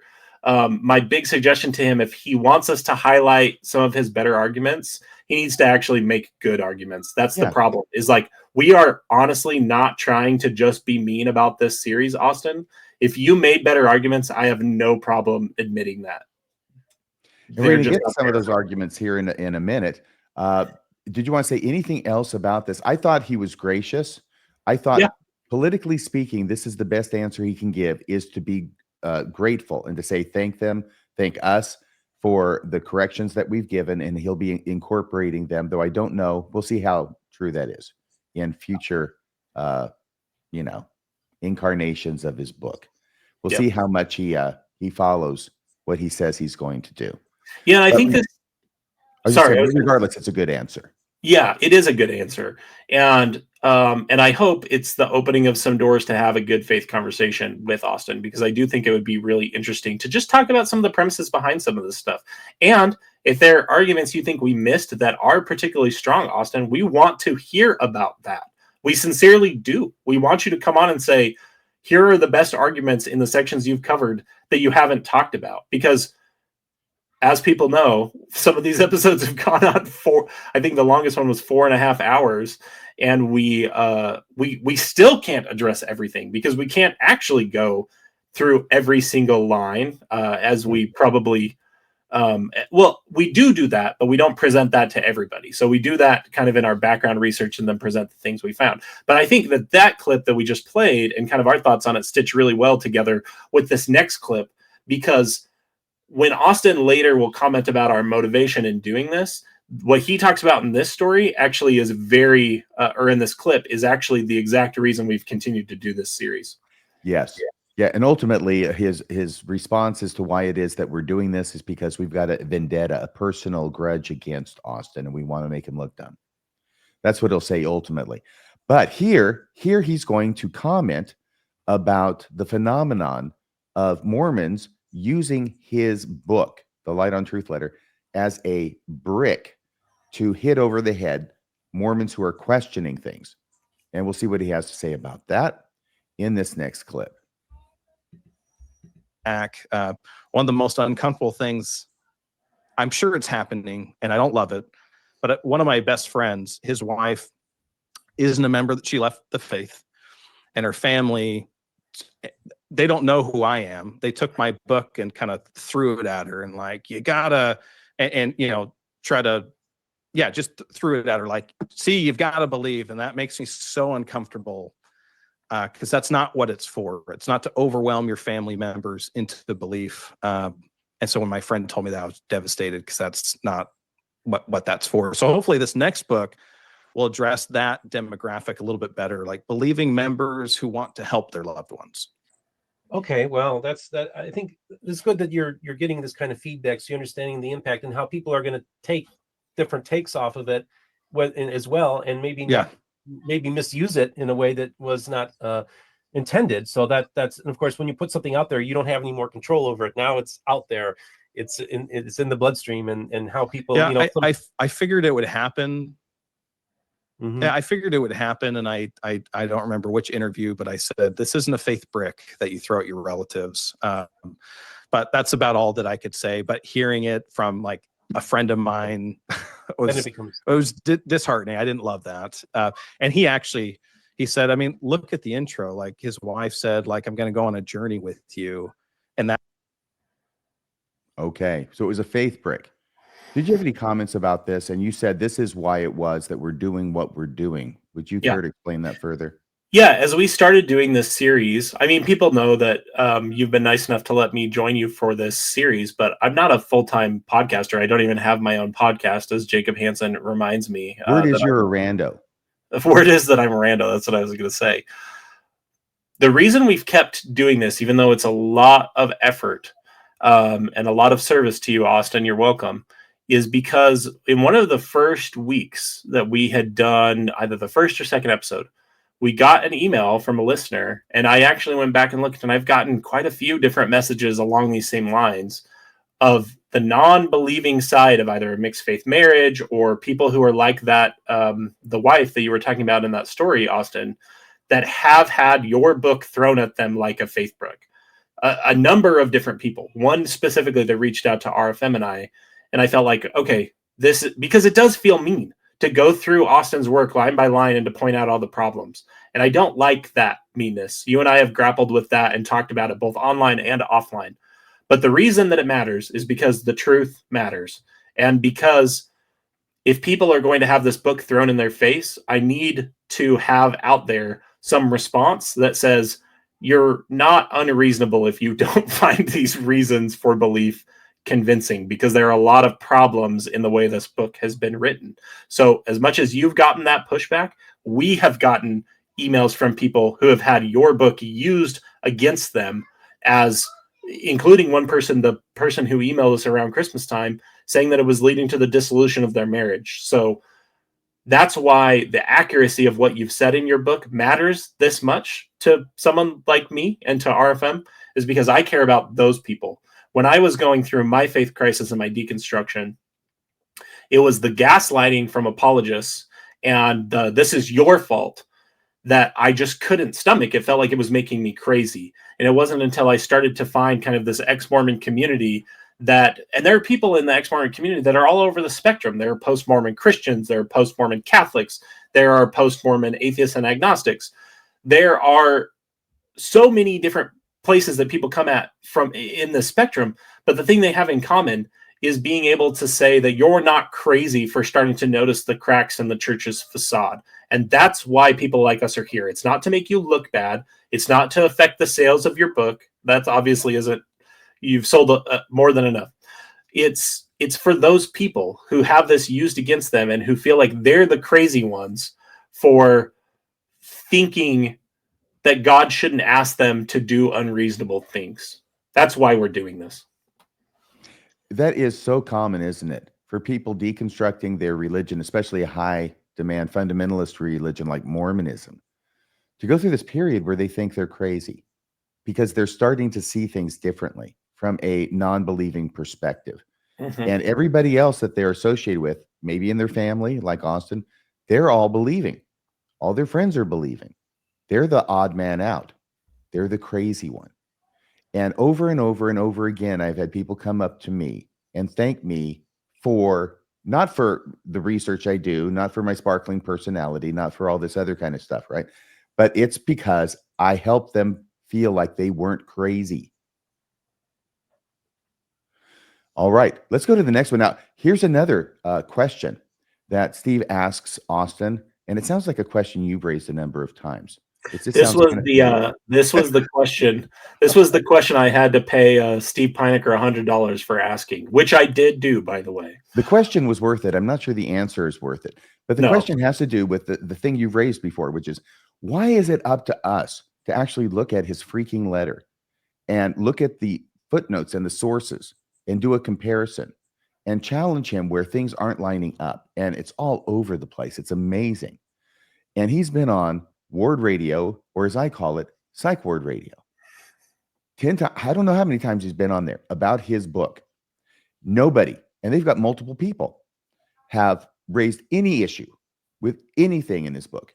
It's just rah, rah, rah, and boys in the locker room kind of stuff. Mm-hmm. And that's the question that's asked. And I put it up here saying, why didn't PWR, you can figure out what that stands for. The P is silent, by the way. See the problems with the Light on Truth letter. So Steve's going to ask that question. You paid him $100 to do so. You were good on that debt. I saw you do the super chat, and here's the question and the response from Austin 5. So it's going a little longer than I anticipated, but this is a great conversation. I appreciate you. Sure. Yeah. Down and doing this. One of the things that was pointed out to me is that, Kolby Reddish and RFM have been really, going through your work and pointing out issues and like the issues with Nahum and stuff like that and their sources and all that. Mm-hmm. You've been on many other faithful podcasts, and it doesn't seem like they're doing that due diligence to your work that they're doing. Why do you suppose that is? Well, I mean, I think the same reason as you. You probably skimmed my letter, but probably not enough to be able to provide me a line-by-line critique. Again, I didn't know anyone a year ago. I'm sure if I'd sent this manuscript to Neil Rapley or something like that, he could have torn it apart and provide me lots of really meaningful feedback. I hope next year, because I know more people now, that I could get a lot more feedback, and I'm really looking forward to that. But it's not that big of a mystery. Their intention, in my opinion, is to discredit the Light and Truth letter and embarrass me. And so, of course, they're going line by line, word by word. So they're going to find things no one else will, I think. So it's not that big of a mystery to me. But if I asked Sarah Allen, I said, Sarah, I need you to go through this. I need you to rip it apart. Tell me everything that's wrong.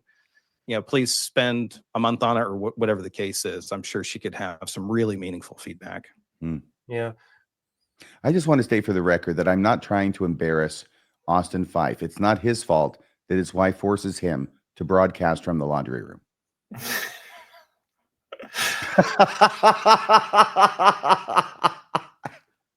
Yeah, I sure wish Austin would have answered the question, the question that I wanted answered, which is, what does this tell you about the epistemology on display? I want to also point out this thing that we see recurrently in his answers. He pivots between two extremes. Something either this is something I added. I'll talk about this in just a second, but something either has to be you're muted. I was muted while I was saying, I'm sorry, I didn't realize it was still on the screen. That's okay. I'm cocking it up every which way. That's okay. So we see this pivot that Austin does between two extremes, right? He'll pivot between poles. Something either has to be like a borderline bad faith attempt to discredit him and make him look silly, or they didn't read it at all. You can't just have read it. There's no middle ground for him. It's like you're either completely on his team or completely against him. Mm-hmm. And this is where I think the quote, like, and again, he's changed it since, but in his first edition, in the very first chapter, he has the table of manipulation and fallacies that he went through and that he accuses critics of the church of doing. In our first episode together, we talked about how he does many of those same fallacies, including in the freaking table, that he commits the half-truth fallacy while talking about how problematic half-truths are. In that same first chapter, he uses a phrase like psychological rape. So my point is that he since amended out. But my point is this. For Austin, it either has to be this line-by-line in-depth critique. Why can't the Psych Ward Radio guys or Jacob Hansen have said, I noticed in your first chapter that you used this phrase, psychological rape. Can you tell me why you felt that was appropriate? Or there was no pushback on anything.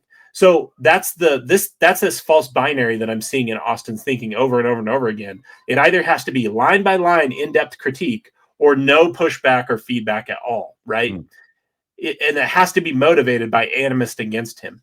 Again, I think we've talked about why we do this, but no, Austin, my point in doing this isn't to make you silly. I know sometimes we cross over into that, and sometimes we have to joke, and we're doing this commentary live, even though it airs later. That kind of explains that. But the other thing is, if your work can be discredited, shouldn't it be discredited? I think that's also just something that's so weird to me, is like this finding fault with like the intent to discredit something, when it's like, no, we're just looking at what you wrote and the sources you provided. And if those two things don't match up, wouldn't anyone feel a duty to like talk about that?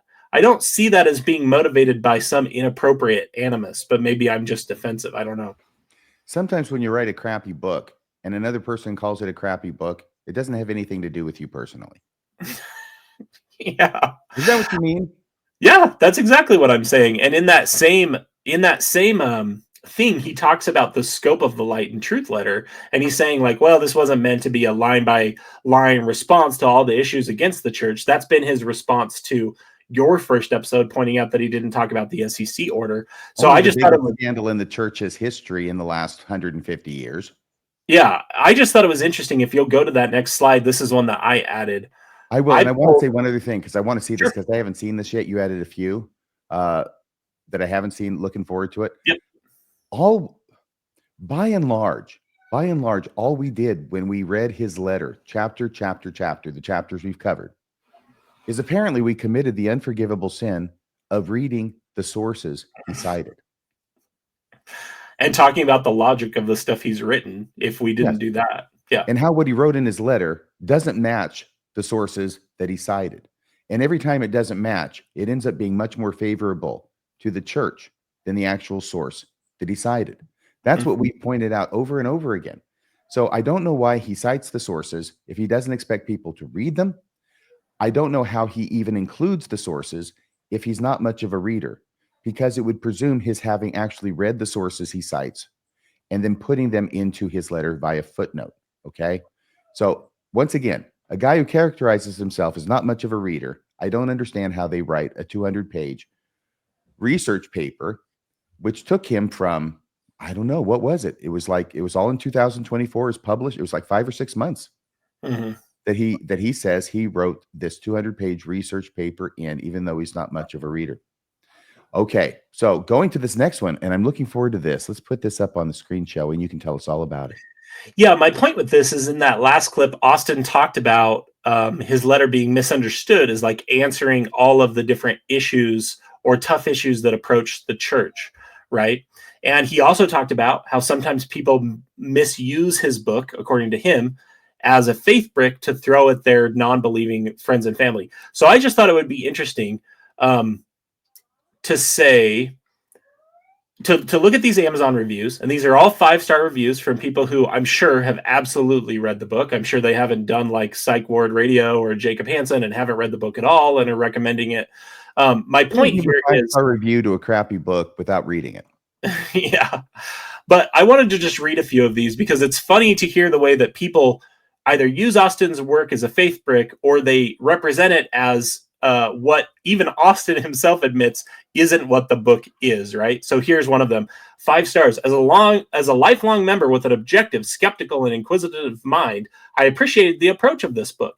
The author does a wonderful job pointing out the positive mysteries and the wonders of both our faith and its scripture while remaining respectful and sincere. It is a nice one-stop shop for those who have read anti-literature and would like to treat the issues fairly and with balance. Well, Austin later will talk about how that wasn't his objective at all, that it's a faith-affirming letter, even though it's confusingly written to the critics. My point is just, maybe, Austin, if people are constantly misunderstanding either your faith crisis story or the purpose of your book, maybe the issue isn't with everybody else, and maybe the issue is the way with which you've expressed your ideas. Here's another one. Concise, clear, well-researched. That one in particular really made me laugh. Sending to my relatives to help strengthen and inoculate. I like the expressed use of inoculate there. Fantastic. Not to inoculate. And in other words, I'm sending it to my relatives as a faith break. Faith break, exactly. Another one, fantastic approach. Given the author's experience and methodical approach, it is unclear how this work can be discounted. Well, we've got 25 hours of content for you if you're interested.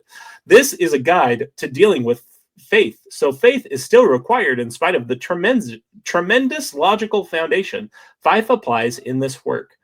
Quite the overpromise there, I will say. Academics will apply terminology to prop up a philosophical approach to the religion, and Fife's book dismissing it as lacking depth or ignoring facts. Well, that's because it does.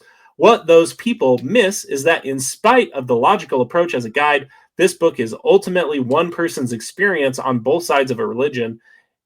Both sides of a religion. We've talked about how that's kind of a problem, right? The fruits of each weighed and measured. What better evidence can there be? And then the last one, this one's a lot smaller. Can I answer that last question? What better evidence can there be? How about some evidence? Evidence. Yeah. I think any evidence would be better than what's in the book. Yeah. And then this last one made me laugh because Austin explicitly says in this interview the exact opposite. 5 stars. Provides detailed and exhaustive answers to all of the questions raised about the doctrines and claimed of the Church of Jesus Christ of Latter-day Saints. The breadth of the topics this book covers is truly impressive, and it is a must-read. With an E. It's truly with an E. That's how you know it's really true. That's true. I didn't even notice that. That person's probably not much of a reader also. And it is a must-read for anyone who is looking for answers and evidences for what the church claims. I just thought those were really funny. Maybe if even people who are recommending your book are disagreeing with what they took from your book as opposed to what you claim it's for or what you claim it is, maybe the issue isn't with everybody else. Good point. I love these reviews. Were there any 1-star reviews? I don't know. There were about 5% of them are 1-star reviews. And there's a number of people who reference our zosimus find, which I know we'll talk about here in just a minute. Really? They talk about zosimus or zosimus or however the heck that guy said his name. I've got no idea. Yep. And for the record, Austin, I have not reviewed your book nor encouraged anyone to do so. Very good. Well, and I haven't done a review under any name with any stars. I've just done lots of reviews with you. Now, here's the thing. We get to the next video clip, okay, from this interview, and Steve Pinecker is asking Austin this question. And the question he's asking is, why are you citing to Mormon apologists in your Light and Truth letter? Mm-hmm. All right. Now, that sounds a little strange without the background, which is that if you watch the entire interview, and I encourage you to do, let's go show Steve Pinecker some love and watch his show and give it some likes, okay? What he's talking about is he's comparing Austin's faith crisis with Steve's own faith crisis and all the reading and the studying that Steve did in his faith crisis. And one of the things he did, and which you'll reference, is he went to a book, which was a Christian apologetic book. It's super thick. It's written by Josh McDowell. It's called Evidence That Demands a Verdict. Yep. If you've never heard of it, it's understandable, but it's big in evangelical Christian circles. It's like the fair, right? The fair Mormon for evangelical Christians. So evidence that demands a verdict. And Steve went to this book and he was so disgusted by how bad this book was that didn't help his faith crisis at all. If anything, it just exacerbated his faith crisis. So if Steve were going to write a book about coming back to Jesus as he's done, the last thing he would be doing would be quoting and citing to Faith That Demands a Verdict by Josh McDowell. So from that point of view, what he's saying is, why is it that in your book, Austin, you're quoting all this stuff from Fair Mormon and Mormon Central and all these other Mormon apologetic sites, when that's the last thing I would do after I went through my faith crisis with Christian or evangelical Christian apologetic sites or sources? And here's how that sounds. Let me put it this way, because of my relationship with Christian apologetics and how that caused me to lose my faith, ultimately, it would be, and again, this is why I think our journeys are different. If I were to write a book and then use this as a source, I would be disingenuous to where I was as a fully deconstructed person, right? So I would never go back and use his materials, Josh McDowell's materials, to defend Christianity. So when I got your Light and Truth letter and you were using like a lot of Fair Mormon and Scripture Central and stuff like that as sources, I was like, I don't think he went through the same deconstruction process that I did. I just want to kind of give you my perspective on that. And so for a lot of people, yeah, obviously our experiences are different. I also think the Light and Truth letter is not an academic treatise of all the best arguments for and against the church. What? Right? That's a different letter. This is a faith promoting letter. And so, yeah, of course, I'm naturally focusing on, here's kind of the way I see it. It's tough getting that answer out, isn't it? What did he just say there? Did he just say that this isn't supposed to be an exhaustive list of answers to? Exactly. Wait a second. So what he's saying is it doesn't provide detailed and exhaustive answers to all of the questions raised about the doctrines and claims of the LDS Church. Yeah, if only there were a way for someone who's selling a product on Amazon to respond to reviews. Oh, wait, there is that. So he should have corrected this person who gave the 5-star review, is what you're saying? Yeah, well, either that or he needs to think about, I mean, I only snipped from the first page. Like, there are tons of reviews that say this same, that are along this same line. That's the same reason that Psych Ward Radio and Jacob Hansen have told people to go buy this book and support his work, is because they're saying it does answer all of these things. And here we have Austin saying it doesn't. We also have, again, this confusion over what is the purpose of this letter when he's actually in a flow state and he's answering a question. I think a lot more honestly, you can tell that he's kind of on a roll with what he's saying. And he says, well, this isn't an exhaustive answer to all the issues with the church. This is a faith promoting letter. Then why is it written to critics of the church? Those two things are blatantly contradictory. Yes. And when we talk about, when he wants to say, well, this is reasonable to believe, these things are rational to believe. I touched on this once in this series before, and I'll just be brief with this. But when you say rational, you mean consistent with logic. There are 3 laws of logic: the law of non-contradiction, the law of identity, and the law of the excluded middle. And the idea is simply that something is what it isn't what it isn't, and it can't be both at the same time. That's really as simple as the grounding of the laws of logic are.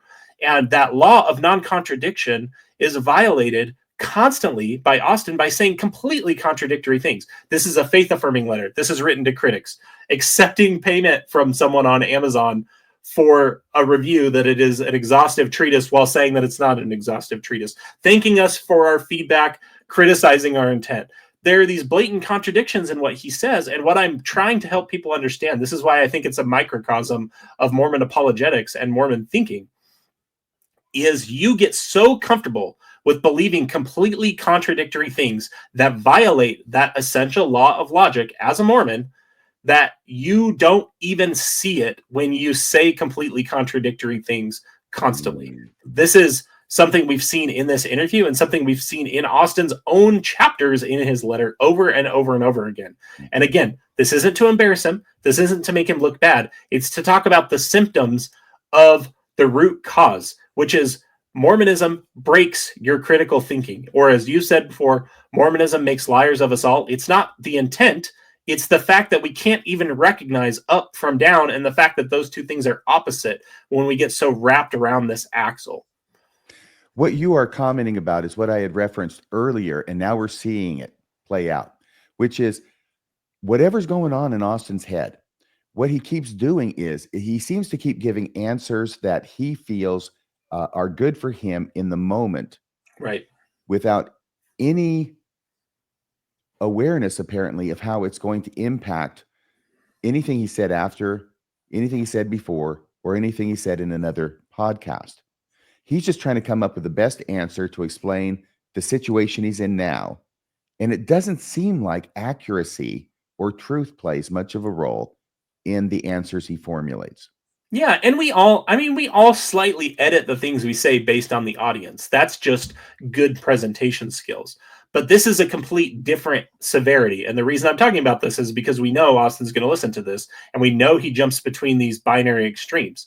There is a huge difference between slightly editing or amending the things you're saying based on the audience so that it's received in the best possible light versus blatant and open contradictions. And he is constantly espousing these blatant and open contradictions in a way that really makes me question whether he understands what being rational even means. Like that is a term that means something, not just this jersey that he's choosing to wear. Well, talking about contradictions, we're going to get into another one in this next clip. And in this next clip, the narrative of zosimus is brought up. Now, I've got to give you the background on this, okay? The background on this is very simple. Very simple. He's made it so freaking complicated because he can't tell the same story twice. In his letter, let's start there. In his letter, he has this old document called the Narrative of Zosimus, which he's taking from research that was done 40 plus years ago by John Welch. Taking an old document that Joseph Smith didn't know about and finding parallels and similarities between it and the Book of Mormon. All right. Now, what we did in an early episode was we exploded that. And I mean to the moon, boom, zoom.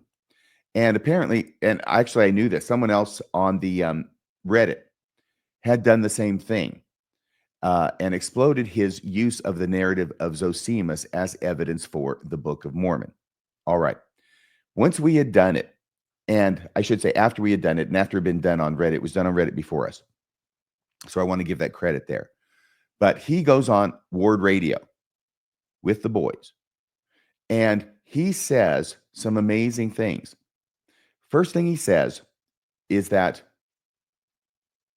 this issue of Zosimus is being brought up. He cuts off the discussion and he says, we don't have to discuss the details of that at all because it was a trap for the critics and they fell right into it. What he says is he didn't put it in his chapter titled Evidences. He put it in a different chapter, which is true. The chapter preceding, I believe it was. And in that chapter, he has several other things that he addresses, which are contemporary with Joseph Smith documents, such as Napoleon, late wars, View of the Hebrews. Yep. Where sometimes critics will look at those and say there's parallels between that and the Book of Mormon, so it shows a likely source for Joseph Smith to have cribbed from in its creation. Okay, so and I'm trying my best to understand him. All right. And I want you to understand I've wrestled with this because I want to try and understand, and I want to give the most leeway I can for him not lying. So he says that this was a trap, and he put it in that chapter because he wanted to illustrate not that the narrative of Zosimus is good evidence for the Book of Mormon. In fact, he says it isn't evidence for the Book of Mormon. He put it in this chapter in order to highlight that the same arguments of dependency on these documents that were contemporary with Joseph Smith that the critics use could be similarly argued for the narrative of Zosimus, except that the narrative of Zosimus was not available to Joseph Smith. Therefore, he's trying to highlight that the parallels don't mean anything. right? I mean, that's got to Yeah, be the no. conclusion. I think at one point, and I know we're going to listen to the clips again, Yeah. but I think at one point the phrase he uses is, I wanted to expose the critic's double standard. Yeah. So I think I've wrestled with this a lot too, because he's made claims about our intent in bringing this up. And I honestly cannot determine what in the world is going on with this whole Zosimus affair. But I think what you just stated is, and I've really tried to understand what he's saying too, that is the best case scenario of what I have understood him to be saying in that clip also. I think it's the best case scenario. Now, obviously, he didn't articulate that in his book. Otherwise, nobody would have had an issue and say, what are you talking about? He didn't write that in his book when he's talking about the narrative of Zosimus. Okay. Right. So maybe that's what he meant to do. And maybe he was inartful in the way he presented it. Okay. I'm always going to look to a mistake before I look for out and out deception. Just a simple negligence, right? The problem is that now in these clips, he introduces, just when I think I've understood him and he's not lying, he introduces another contradiction. And the contradiction he's going to say in this clip with our good friend Steve Pinecker is that he thinks, and listen for it, okay, he thinks the narrative of Zosimus is legit evidence for the Book of Mormon. Okay? So let's put this up here and let's hear what he has to say about this entire narrative of Zosimus. He also says, I wish I hadn't have said that. I bet. So one of the things I think and again, this is stuff that people have been bringing up, so I think it's important to be addressed, that you went on Word Radio and basically said that you were trolling the critics by putting in misleading information in the book. What if somebody is a believer and is reading your book and then is using your arguments, and then they get devastated by a critic because of that information that you were putting in to troll critics? What do you say to that critique? Yeah, I wish I hadn't have said that. Let me put it that way. I think one thing that my wife told me about early on, and this is, I think, the biggest mistake that I've made, is I've been really inconsistent with my messaging. One moment I'm on Twitter with like a meme to make people laugh, and then the next moment I'm, trying to listen to former members who have sincerely held concerns and express my empathy. Okay, I got to stop. That's not inconsistent in your message. That's different ways of presenting the same message in different venues. So he says, my wife tells me I got to quit lying my ass off. I'm sorry. My wife told me I need to be more consistent in my messaging. And then he gives an example that has nothing to do with being consistent or inconsistent in his messaging. All right. So then he'll go on from here. And did you notice? He says, I wish I hadn't said that. He reminds me of, who's the demi giant in Harry Potter, right? Hagrid. Yes. Oh, I shouldn't have said that. I shouldn't have said that. I should not have said that.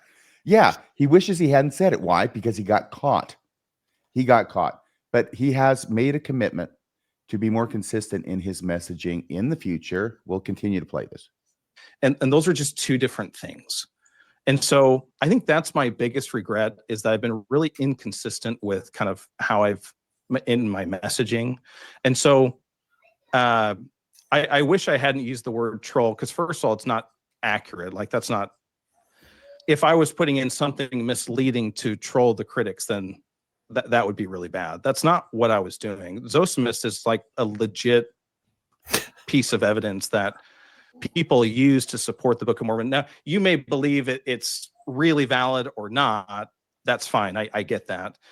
My whole point in including it in the Light and Truth letter, where it is in the Light and Truth letter, is a lot of the critics' arguments against the Book of Mormon revolve around like environmental parallels between View of the Hebrews, the First Book of Napoleon, the Late War. So I'm just using kind of what critics have used as compelling theories in a different situation with Zosimus, as like, if you believe parallels are strong evidence, well, what about Zosimus? And so when critics week one on Reddit gave View the Hebrews a pass and First Book of Napoleon a pass, and they criticize Zosimus, it's like, I feel like you're showing your colors. by doing that. I called it a troll. I wish I hadn't have done that. So I think it's been mischaracterized that I was being dishonest. That's not what it was. I think unkind would be very accurate, and I'm unhappy that that's how things played out. It is what it is. I can't change it. I wish I hadn't have said that, but Okay. I think in the future I want to be better at being more consistent with my messaging. Fair enough. And I'm going to just ask you, like, In the future, he wants to be more consistent with his messaging. And forgive me for hearing that is, in the future, I plan on trying not to get caught lying. Yeah. I think I'm also just confused on exactly what he is saying happened here. And I know we're going to listen to that clip, but, you know, he says, I've been accused of being dishonest, or that this means dishonest. I think if people said I was being unkind, that's a fair criticism, but I wasn't being dishonest. And I'm confused on why the one descriptor fits and the other one doesn't. For the life of me, I can't figure out why he's fine with being called unkind in the way he described that with Psych Ward Radio, but he bristles at being called dishonest. And it's better. Being unkind is better than being a liar. I understand, but yeah, I guess that's the explanation. It's as simple as that. But I'm struggling to understand. Again, Austin, words have meaning, and it would be really helpful if you would explain why the one category you are comfortable with, but the other is not accurate, beyond just what RFM just said, which is the one is pretty fatal to your credibility and the other one isn't, because that's the only distinction I can see. Why do you feel like you being unkind is fine and would be a fair critique, but you being dishonest is not? Because I didn't hear any explanation that would help me understand that. And I don't. And I'm honestly trying to. I don't want to have those allegations of you being dishonest out there if they're not accurate. No, this is the sop. This is the fig leaf. This is the psychology of lying. Believe me, I know it backward and forward. I developed a few chapters myself in the psychology of lying. This is the part where you put forward the fig leaf, the offering to the people who think you're a liar and have called out the reasons why that you're lying. He says, no, I wasn't lying. I was just being unkind. So I'll give you unkind if you will give me the lying back. Okay. And, you know, I'll say something negative about myself as long as we don't have to go there. And hopefully people will look at that and say, oh my gosh, he's being so honest. He's being so vulnerable. Well, he's not a liar. He's just a mean son of a bitch. But this is also going to his inability to do a nuanced approach, right? It's either or. Either he's mean or he's lying. It doesn't seem to have crossed his mind that a lot of people lie because they're mean. And a lot of people lie because they're trying not to be mean, oddly. True. And even more people lie in order to support something that they believe dearly and convince other people of its truth. Absolutely. So you heard him say zosimus is legit evidence. That's why I put it in quotation marks in this clip. So while trying to smooth the waters on this one contradiction that he got himself caught up in, he ends up creating another. And that's because I went back and I listened to this clip again, which we played from Psych Ward Radio, where he's responding to the narrative of zosimus. So I could listen to it again, and darned if he doesn't say the opposite of it's being legit evidence. He actually says it's not evidence. And that's why he didn't put it in the evidence chapter. So let me see if, oh, hang on a second here. I've got to go to that clip. Do you have anything you want to add for like 10 seconds there, Kolby? Or more. After we listen to the clip, as you're talking about this inconsistency, after we listen to the clip, the next slide we'll look at is kind of a diagram, because this is my best attempt to understand what he's saying. Right. So here on Ward Radio, which is from a month or two ago, maybe a couple months ago, this is what he says about zosimus as he uses it in his letter. Listen to what Austin Fife now has to say. It's me. Not like that's not what happened, guys. So, all right, next now, one. A critique of the. Is this right? He's reading a comment. Oh, it is. Okay. In a thread entitled Critique of the Narrative of Zosimus Evidence from the Light and Truth Letter, in the introduction, it says, So you could stop there. Here's why you can stop there. So this is essentially a thread on Reddit debunking one of my arguments about zosimus being having some parallels to Lehi's story and Lehi's vision. Here's the reason I wanted to post this one. This is like a little mini baby troll in the Light and Truth letter, and they fell for it hook, line, and sinker. And I was so happy there's a thread. Here's why. I did not post this in the evidences section. So my argument is not, this is evidence for the Book of Mormon. What I did in the Light and Truth letter is I showed loose parallels are not evidence, right? Just because it says rod of iron and view the Hebrews does not mean that's the source for the Book of Mormon. Okay, I'm sorry. Excuse me for a second. I've got to go back because he just said it. Zosimus is not evidence for the Book of Mormon. Did you hear that, Kolby? I did. And I also want to say there's this distinction he keeps trying to make. Like, I didn't put it in my evidences section of the Book of Mormon. Okay. There are chapters in his Book of Mormon section that are more directly titled linguistic evidence, archaeology, DNA, and anachronisms. But I also think this entire thing is starting off from a false premise of it can't be evidence unless I put it in my evidence section. People shouldn't have expected this to be evidence for the Book of Mormon unless it's in my evidence section. Right. And that's where in the same episode where we cover the lying we've noticed from Austin and other apologists, we actually read his conclusion of that section, and it is claiming that this is evidence of the Book of Mormon's ancient roots. He incorporates John Welch. Yeah, he incorporates a quote from John Welch, and maybe it's just that Austin doesn't understand the way this works. Let me explain this. When you incorporate a quote into the text of your book, and you're not like signaling, I disagree with this, and here's why, people are reasonable in assuming that you mean to say what that person said. That's the point of incorporating a quote into your book, because you tried this same trick with the psychological rape quote. Oh, well, that was in a block quote. What do you think a quote is when you incorporate it into your book? Continue, please. For I have I went back a little bit, so I want to hear this because this is the trouble now he's gotten himself into. He got caught in one discrepancy. He's working his way out, and he creates another. And this is where he says that he wasn't using zosimus as evidence. Okay, so here we're going to go.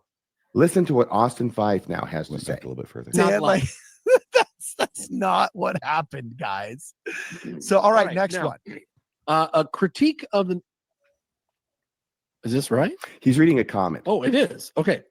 In a thread entitled Critique of the Narrative of Zosimus Evidence from the Light and Truth letter, in the introduction, it says, so you could stop there. Here's why you can stop there. So this is essentially a thread on Reddit debunking one of my arguments about zosimus being having some parallels to Lehi's story and Lehi's vision.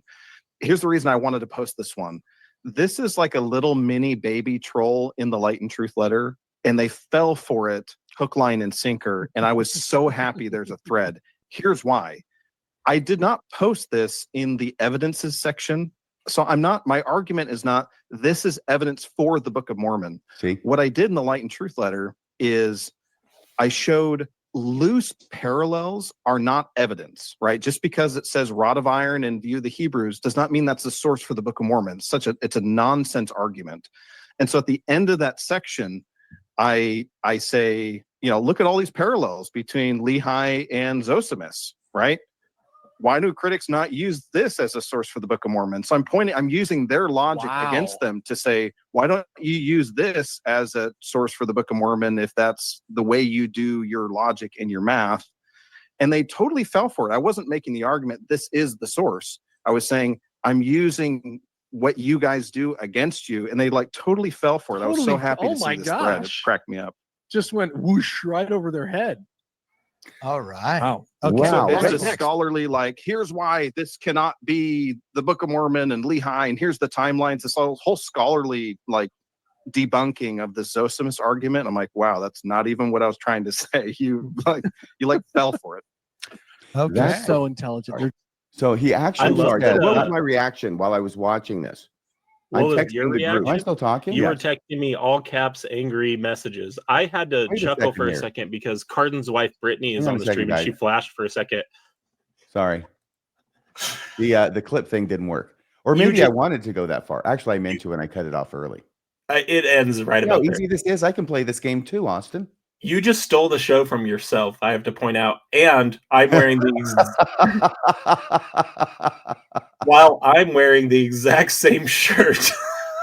Oh no. Well, I've got the same jacket on. It's my brown corduroy with the patches. This is my Professor of Apocrypha shirt. You can tell That's because right. it has the patches on the elbow. Speaking of Professor Apocrypha, I do chuckle a little bit when Jonah talks about things going right over people's heads, because I think he's kind of the expert in knowing what that feels like. Oh my Lord. Yes. He needs to get a chair that goes up higher or something, because he's like way down here. He looks like, Kilroy was here. He's down at the very bottom of the frame. Anyway, so the main thing here is that on Psych Ward Radio, Austin says, I think unequivocally, zosimus was not evidence. He didn't use it as evidence. It's actually a nonsense argument, he says, to compare the parallels in zosimus to the Book of Mormon and think it has any evidentiary value, as equally as nonsense as he believes it is on the other side for critics to use those other works like View of the Hebrews, right? And look at the parallels. This is exactly the opposite of what he just got done telling Steve Pinecker, which is that he believes that the narrative of zosimus is legit evidence for the Book of Mormon. My question is, which is it, and does it really depend on what day it is, Austin? Mm-hmm. If you'll go to the next slide, I want to break this down a little bit too, because I really wrestled with this and thought about this. Listen to what Austin Fife now. Here we go. It takes 3 clicks for me for some reason, but here we're to the next slide. Can you see it okay? Yep. This is where I tried to diagram this, right? So Austin, if we're looking at the Psych Ward radio clip, Austin says, I reject the critics' use of parallels. So the critics use these parallels to View of the Hebrews, First Book of Napoleon, and Late War. I reject those because I don't think that's solid evidence. Yeah. So what he says on Word Radio by saying, I also don't think zosimus is good evidence would be consistent with that standard that he's setting. Yes. By saying I'm trying to expose the critics' double standard. So Austin provides zosimus argument to expose the critics' double standard. He now, because it made him look bad, and that interview was out there for months before we said anything about it. I think we're just the ones who highlighted how ridiculous it was. And it made him look bad because, like Steve said, what he's copying to with this argument, which is itself not true, but what he's trying to say is he put an argument that he knew was not a good argument for the Book of Mormon into his Light and Truth letter without highlighting it as such. Right. With the problem is that people who read it are going to think it is a good argument. And then when it gets exploded, they read, Reddit or watch our show. Then they're going to be looking at him and saying, what are you trying to pull by giving me a crappy argument? Are you really going to say, oh, I didn't mean it because I knew it was a crappy argument when I put it in there? That's what makes him look bad. That's why he has to change his story. Right. And that's this third step, which is now he's claiming I wasn't trolling, because he literally said, I shouldn't have used that term because that term wasn't accurate. That's what he said with Steve. But then again, he says, but it would be fair to describe me as being unkind. I'm so confused on what he's even trying to say. But let's take it at face value. He says, now I'm claiming I wasn't trolling and that zosimus is legit evidence. What that means and why I think he's just lying about this and that he should just be honest about the fact that he did do exactly what we accused him of doing is because what that means is, at best, to now turn around and say, no, this is legit evidence. Austin then is applying special pleading and an inconsistent standard to what he considers legit evidence, zosimus, for the Book of Mormon's truth, but not View of the Hebrews, the First Book of Napoleon, and the Late War, which means if his entire reason he put this in the first place was to expose this double standard that critics use to evaluate evidence, to save face of not trolling, he has to now say that he was using the exact same double standard that he was trolling in the first place to expose. Wow. These answers are just, not only are they completely inconsistent, they show, I think, a desperate expediency to get away from just admitting he probably just needs to remove zosimus from the book. It's easier to say, I thought it was a good argument, but now I see that it wasn't. Yeah. I don't know. He's gotten himself into a weird position with this. He really, really has. And the folks at Word Radio didn't help him a lot with all their smells like Teen Spirit attitude going on. But honestly, he actually says it's legit evidence, but he also says, I put it in the chapter that's not marked evidence because I don't consider it to be good evidence. It's a nonsense argument, but it's legit. Depends on who he's talking to and what day. Okay. That's all I'm saying. He tries to solve one problem, and by doing that, he's in so deep now. You really stop digging. He's in so deep that any problem he tries to correct creates another one. Yeah. If I were him, if I were in the same position now, well, first, I hope I would never find myself in this position. But if I did, I would just remove the narrative of zosimus argument from your book, and we'll take that as the tacit admission that we were right. Absolutely. Absolutely. So now we're getting toward the end of the interview, and Steve asked him another good question, which is, what is it that Austin thinks is the strongest argument against Mormonism? He said, what's the best argument for it? Austin's response was a logical fallacy of an appeal to consequences. So Steve asked him, what do you think is the strongest argument against Mormonism? And the thing that's amazing to me is that with the table all set for him, I don't know why he doesn't just say the narrative of zosimus, right? He said the strongest argument against Mormonism, or the biggest problem with this book. I think maybe it gets put into two different clips here. But what is the single strongest argument against Mormonism? Yeah, I think that's going to be the next clip about his book. So let's see what he has to say here about these sort of things. And what would you say, just as we wrap this up, what would you say is the strongest argument you've heard against either your work or against the church? I think, which one? My work or the church? It's either the strongest argument you've heard, I guess, I think since you've done this. The strongest argument against the church, I think, is the fallibility of leaders. I think some members of the church believe prophets are perfect, right? They're infallible. And no one told them that. It's not in our doctrine. Bullshit. But That's a lie. again, I thought missionaries were perfect. I thought bishops were perfect. And then I was a counselor in a bishopric. I'm like, oh, they're not perfect. And I thought it's like this presupposition we bring to the table. And so I think that is one of the most challenging doctrinal gospel issues is, what do you do with men who are fallible leaders? If this is God's church and there's revelation, right? Then how do you reconcile that? And frankly, for some folks, it's the racial ban. That was their, shelf, we can call it, like that was their limit of prophet fallibility. And I totally get that. I understand that. I think that's the most challenging gospel problem and gospel question is, how much fallibility is acceptable?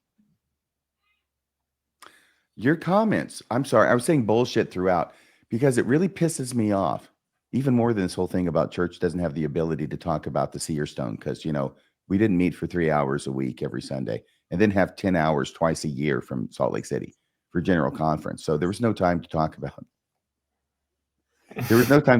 how the Book of Mormon was translated. Yeah. That But this one really pisses me off because it's like, where do people get these ideas? And he's also going to say that prophets are perfect. Get perfection out of there. Mm-hmm. Prophets are doctrinally inerrant Mm-hmm. in Mormonism. And go ahead, you comment on that, and then I've got a clip to play. Yeah, I added 2 more clips to this. Okay, we'll play them all. Yeah. I added the same point, and the reason we're going to go through these clips is because you are calling bullshit while I said lie. When Austin says nobody told them that is a demonstrable lie. We're going to play quotes from you from the freaking prophet today who says that exact thing. The one last thought I had before we get to the clips to prove that that's a lie. Again, you highlighted the binary thinking that Austin has. It's either they're infallible and perfect, which no one has ever had an issue with prophets not being perfect in their personal life. No one has ever said that prophets are perfect. No critic has ever said that prophets are perfect. Or it's that the severity. The prophets are perfect. It's the severity of the errors. And I think even the way he talks about the racial restrictions on the priesthood and temple ban, because remember, it was also a temple ban. People often forget to mention that part. Even the way he characterizes that is like so anemic in what actually happened. Like when we get to that section, does he even have a section on race in the priesthood? I don't know. Doesn't look like it. What? He must. Are you saying that when we know he didn't address the Securities and Exchange Commission, order against the church for $5 Okay, million. it is in there. It's in his section called. He has a section dealing with prophetic infallibility, and it's dealing with that. But here's what I wanted to highlight: the way he quickly skims over that. And I get he was answering a question, so maybe I'll save my criticism for when we get there. But when you really grapple with the reality of the Lowry Nelson and Stuart Udall exchanges with the first presidency, and you have prophets teaching as doctrine things that the prophets today say are not only not doctrinal, but are so patently obvious based on their reading of the Book of Mormon. That's how the Race and the Priesthood essay starts. That is the severity of the problem. So stop strawmanning it by saying critics are expecting the leaders to be infallible and perfect. As you sum it up, doctrinal inerrancy is the premise, and it's right there in Doctrine and Covenants 1. I don't know why people act like it's so ridiculous. Verse 38, which we hear over and over in church and in conference, where God's speaking in the preface to the Book of Commandments, God says through Joseph Smith, whether by mine own voice or by the voice of my servants, it is the same. God vouches for what his servants, the prophets, have to say in his name when they're acting as a prophet. Yeah, he has a very anemic coverage from what I'm seeing of the race and the priesthood issue. My point is just when you really understand and you look at that issue, you look at what those leaders wrote to Lowry Nelson in particular, and the way they wrote it and the way they couched it and the way they reprimanded him for daring to suggest that they might be in the wrong in a way that he was just basically 100 years ahead of or 70 years ahead of where the church is today. I don't know what to do with that. To say that it's a straw man, or I'm sorry, to say that critics are expecting the leaders to be infallible is just the most easily demonstrable straw man when you actually look at the detail of those claims. Yeah. And this, once again, is the Mott and Bailey, which ever since I understood it, I see it everywhere. He does a lot of not answering questions, avoiding questions, eliding the question. He does a lot of straw man arguments. And he also does a good deal of Mott and Bailey. And this is an example. And this happens all the time. When we're dealing with a prophetic utterance claiming that Black people can't receive the priesthood or go to the temple because of what they did in the premortal existence. And that is enshrined in a first presidency statement signed by the prophet and his two counselors in 1949. When that happens, okay, you're not talking about whether they're perfect. They want to go to perfection. Perfection is their mot, okay? Because that's easily defended. We're not saying they're perfect. We're not saying that they don't have any sin, that they're human beings, for crying out loud. The Bailey, where the fighting goes, is what the church teaches, which is whether by mine own voice or by the voice of my servants, it is the same. And if the first presidency signs off on a statement saying it is the doctrine of the church that Black people can't hold the priesthood or go to the temple because of premortal stuff, okay? You cannot swipe that away just by saying, well, nobody ever said they were perfect. That's why I make the distinction between perfection in your performance as a human being, which nobody arrives at. I'm not sure it's a very helpful concept. I'm not sure it's a real concept, but nevertheless, okay? And making statements as doctrine that not only do you change, but that later on you disavow as as theories that were given that were wrong. So here is another couple of slides, I guess. Here's one that I found, and we'll get to a couple you found, contradicting him, because here's the prophet of the church, President Nelson, telling us that prophets actually always teach the truth, Austin. Christ, whose For that church this particular is, prophet, appoints prophets and apostles to communicate his love and to teach his laws. Sometimes we as leaders of the church are criticized for holding firm to the laws of God, defending the Savior's doctrine, and resisting the social pressures of our day. That means we are commanded to teach truth. In doing so, sometimes we are accused of being uncaring as we teach the Father's requirements for exaltation in the celestial kingdom. But wouldn't it be far more uncaring for us not to tell the truth? not to teach what God has revealed. It is precisely because we do care deeply about all of God's children that we proclaim his truth. We may not always tell people what they want to hear. Prophets are rarely popular, but we will always teach the truth. Bam. Okay, Austin, that's the current prophet of the church telling you that prophets will always teach the truth. So how do you deal with that? You don't mention it because you know it's going to undermine your position. So you're stuck in the mott defending the idea, oh, they're not perfect, where they're telling you that they will always teach you the truth. Mhm. And that's the problem. They will always teach you the truth, but historically, they haven't. They can't have, because they've taken conflicting positions on different issues, just like you have, Austin. Your thoughts? My thoughts I'll save for the next slide. Here's another example from the same prophet talking to a bunch of children and saying basically the equivalent of what he said there.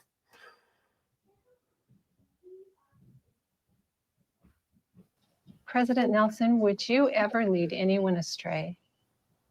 Oh, no. That's not what prophets do, is it?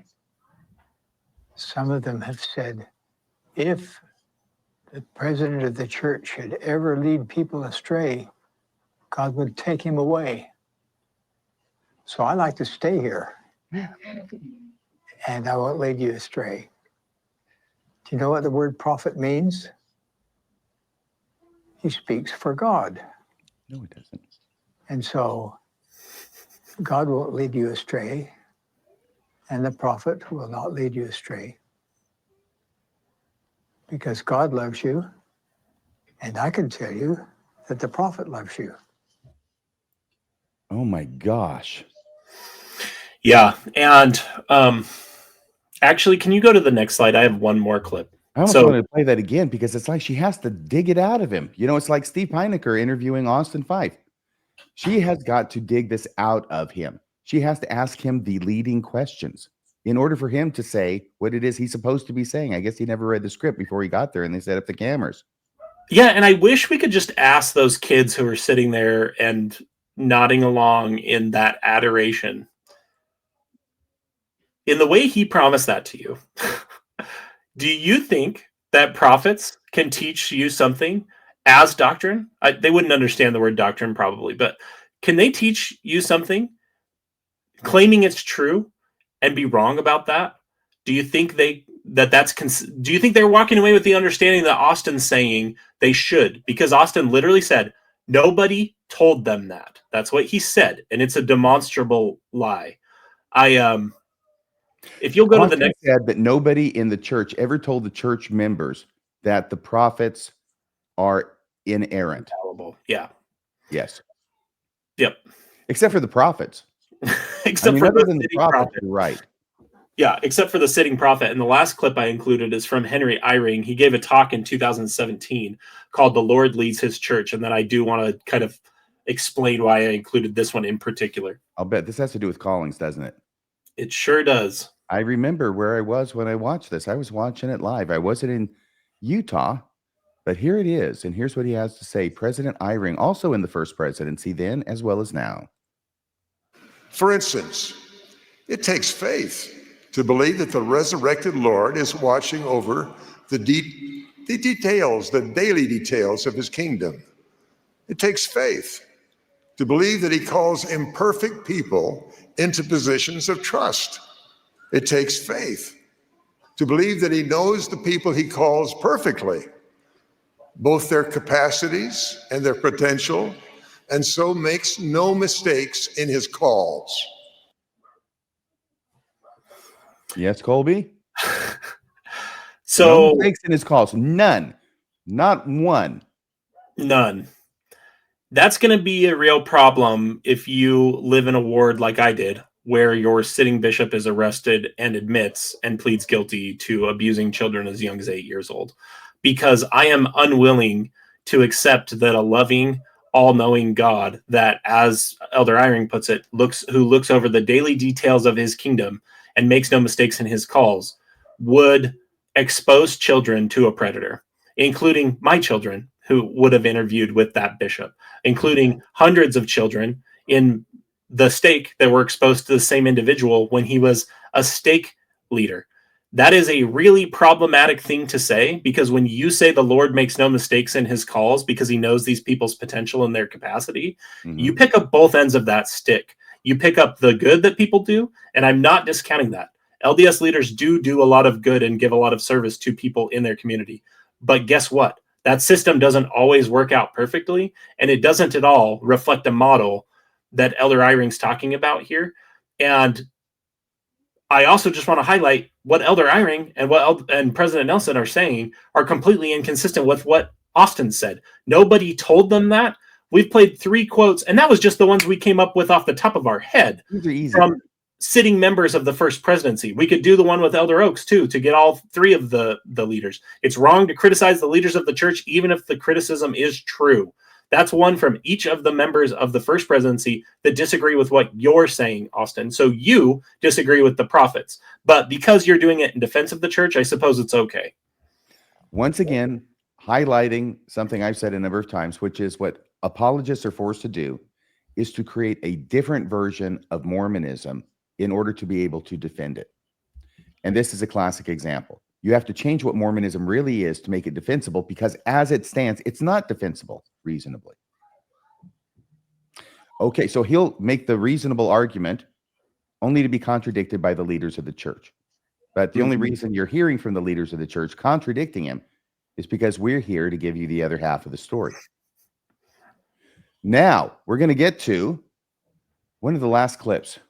And this one does have to do with the strongest argument against his book. So he talked about the strongest argument against Mormonism, which is the strange idea that people in Mormonism get, that the leaders don't make mistakes, right? In spite of the fact they teach them that. That's where it comes from. That's his answer to that. Now, this is his answer to what is the strongest argument against his book. And this is interesting, because this would be a gimme. This would be the narrative of Zosimus, right? Wouldn't that be the obvious answer there? I think it would be. So, but he doesn't go there. Instead, he goes somewhere else, to something that has nothing to do with the church's truth claims, believe it or not. So here we go. We'll put it up on the screen and play the clip. And I guess the follow-up then, what did you consider to be the strongest argument against your book? In the first section, I talk about manipulation and fallacies, identifying, broadly speaking, like critics who use manipulation techniques and fallacies to make their argument. And then critics have turned around and say, aren't you using some of these same arguments in your letter? The week before I published the Light and Truth letter, that was like my biggest, like, should I do this? Should I publish this? Because I think that's the thing that I was most concerned about. What I settled on, and this may be unsatisfactory, and I understand that, it's a faith-promoting letter, right? I'm putting my flag in the ground. It's not an academic treatise of all the best arguments for and against. It's a faith-promoting letter. There's naturally things that I'm emphasizing, things that I'm not emphasizing. I understand that. I think the different... You're muted. Can we just stop for a second while I say, there's things I'm emphasizing. That means that there's things I mention. There's things I'm not emphasizing, which means there's things I'm not mentioning. Yeah. What he's saying is there's things I kept out of my letter because they weren't faith promoting. I'm so sick and tired of this emphasizing euphemism, which means if you emphasize it, it's there. If you don't emphasize it, we're hiding it. And this comes, my earliest knowledge of this was from President Hinckley, where he talks about, I don't know that we emphasize that. Yeah. I don't know that we teach that, which immediately says they already have their language in place, right? If we're hiding stuff, we're not emphasizing it. That's what it means in Mormonism. To not emphasize something is to hide it. And I think Austin's following along with that. Let's go ahead and I'll go to continue this. And what I've come to is, in my experience, critics, when they make their argument, and critics, again, we're talking range of critics. There's different types. Some type of critics paint the story and picture that puts you in, I call a faith corner, where you feel like there's no way that I could believe. Like there's no way out, there's no path forward. And so things like the CES letter and other material like it's looking to dismantle faith and put you in a corner where you're left with no other option.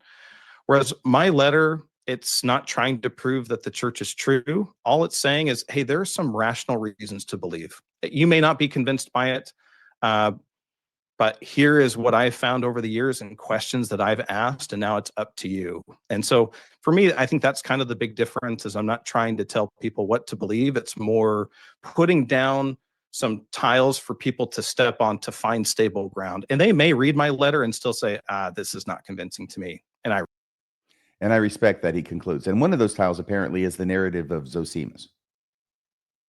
So these are the strongest argument against his book, which once again has nothing to do with anything about Mormonism. Mm-hmm. He never really quite answers the question, but he goes immediately to his first chapter where he's not talking about Mormonism. He's talking about his different logical fallacies that he set forth and methods of manipulation, which we showed he uses throughout his book.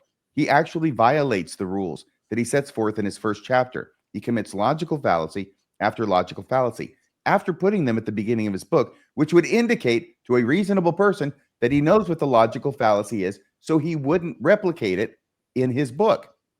But he does it over and over again. So then he goes there and says, this is the problem. This is the biggest argument against my book. And, I thought about it for like a week. Do I really want to publish this? I mean, what is he saying there?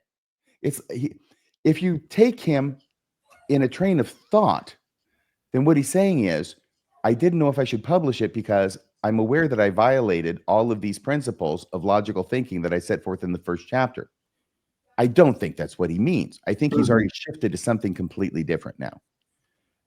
But that's because he's shifting to something else in what appears to me to be an attempt to avoid answering the question. Yeah, either that or the answer to the question is the strongest argument. If I were to distill down what he's saying and what he's referencing, if he's being responsive to Steve's question, I guess he's saying that the strongest argument against his book is that he engages in the same exact logical fallacies and manipulation tactics that he uses in his first chapter to completely discredit and poison the well against any critic of the church. That seems like a pretty damning admission. But yeah, it's really tough to figure out exactly what he means here. My other thought, and I've said this already in our talk today, is that the word rational means something. And the word rational doesn't just mean I was desperate enough to find reasons to believe and I found reasons to believe. It means that you have good reasons to believe that are consistent with the laws of logic. And where we know that Austin's best argument for belief is a demonstrated logical fallacy, his need to constantly reiterate how reasonable and rational he is while not being willing to exchange with us on his ideas, I think demonstrates he really isn't all that reasonable and rational. I think more it's a baby blanket that he's using to comfort himself about where he's landed. And that's fine. But when he makes claims about evidence and he makes claims about his position being rational, that means something that we should be able to have a conversation about. If he weren't just retreating to the faith hill, we would be able to have a conversation about it. And I wish he were just more honest about the fact that he does just want to believe these things and that he chooses to exercise faith in them. Because I honestly would have a lot less qualms with a book that had that modus operandi rather than the one that it does. Which is okay. And I know that you think this too. It's okay. It's 100% okay. Whatever you want. I mean, I talked about Kerry Schertz, who seems to be going over the cliff about UFOs. He's excited by it. I don't believe it. It looks like a new religion to me. And, but he's excited about it. It's not hurting anybody. So, more power to you, Kerry. If it makes you happy, if it gives you fulfillment, I'm all in favor of it. I feel the same way for anybody who believes in Mormonism for the same reason. Mm-hmm. The problem is of course, I don't know. The first problem is that's not what he's saying he's doing. He's saying it's reasonable, it's rational. There's all this evidence. Another Mott and Bailey, by the way. There's evidence to prove that it's true, but I'm not going to hold myself to that standard of evidence. I'll retreat anytime it's challenged to saying, well, I'm not saying it's evidence that it's true. I'm just saying it's an interesting thing. Yeah, and it also demonstrates that he can't really track the nuance of a conversation, because he says repeatedly, like, well, critics want to paint you into this corner, like you're stupid if you believe this. I'll just go ahead and say, if you believe that Mormonism is true, like demonstrably true, because of the reasons that Austin includes in his book, you are stupid for believing it, in the sense that you're not being rational. The reasons that he's giving for belief are not rational. If you choose to believe it because it brings meaning to your life, or you like the community and you want to be part of it, you're not really looking at reasons that are concerned with the truth of the proposition. Does that make you silly or stupid? No, it doesn't. We all ultimately have to choose what we find meaning, what we choose to add to our lives to help us find meaning. And I just wish there were a little bit more honesty about that, and a little bit more honesty about the truth of the state of the evidence and the strength of the evidence that he's presenting. That's where then I have my qualms, and mostly so that I could trigger post-Mormon Christians. I included one last little clip from Christopher Hitchens that this clip we watched from Austin triggered me remembering. Am I going to get another call from Randy Bell over this? Thou hast said it. Are you going to have another discussion with him? I would love. A great guy, and I love Randy Bell very much. And he was a Mormon who has since given up Mormonism, but he still maintains a belief in Jesus Christ. It's not denominational at all, and he has a very good, nice view, an undemanding view of Jesus. I would say, I think that's fair. I've talked to him. I think I've described it as Southern California Christianity. I love Randy, and I would be more than happy to talk to Randy about any of that stuff. We're having some of those discussions just between the two of us right now. But the odds are that he will come on the show before Austin does. Well, that's for sure. But I think anyway, I know you can play this clip. We're moving toward closing stuff, and I guess you got another clip here. Now, is that on your screen? Because it's not on mine, is it? I put it in the slides. It should be there. Oh, hang on a sec. Maybe it is in there. It's only 30 seconds. It is in there. So I'm going to let you play this as part of your closing. I'm just going to say as part of my closing. Austin, I have done, we're at 4 hours now. Okay. Do you know that 4 hours and 10 minutes ago, I was thinking this would only take 2 hours at the most. That's what I told my wife, so I'm in trouble. Oh my gosh. Well, blame it on me. That's what I'm here for. You know, I'll take the bullet for you. Okay. You can blame me and I'll blame you. And together we will rise. So the whole thing is this. We've got Austin. I'm trying to explain to you and detail it with, I don't know, evidence, like all these clips of you talking.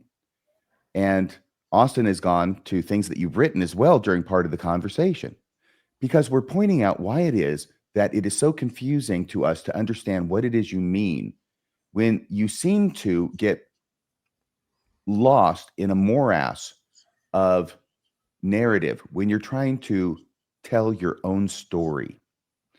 I've tried to tell other people's stories before. I mean, as a lawyer, you're always telling other people's stories, right? And you've got to go through the effort of learning the story, and the more people, the more complicated, right?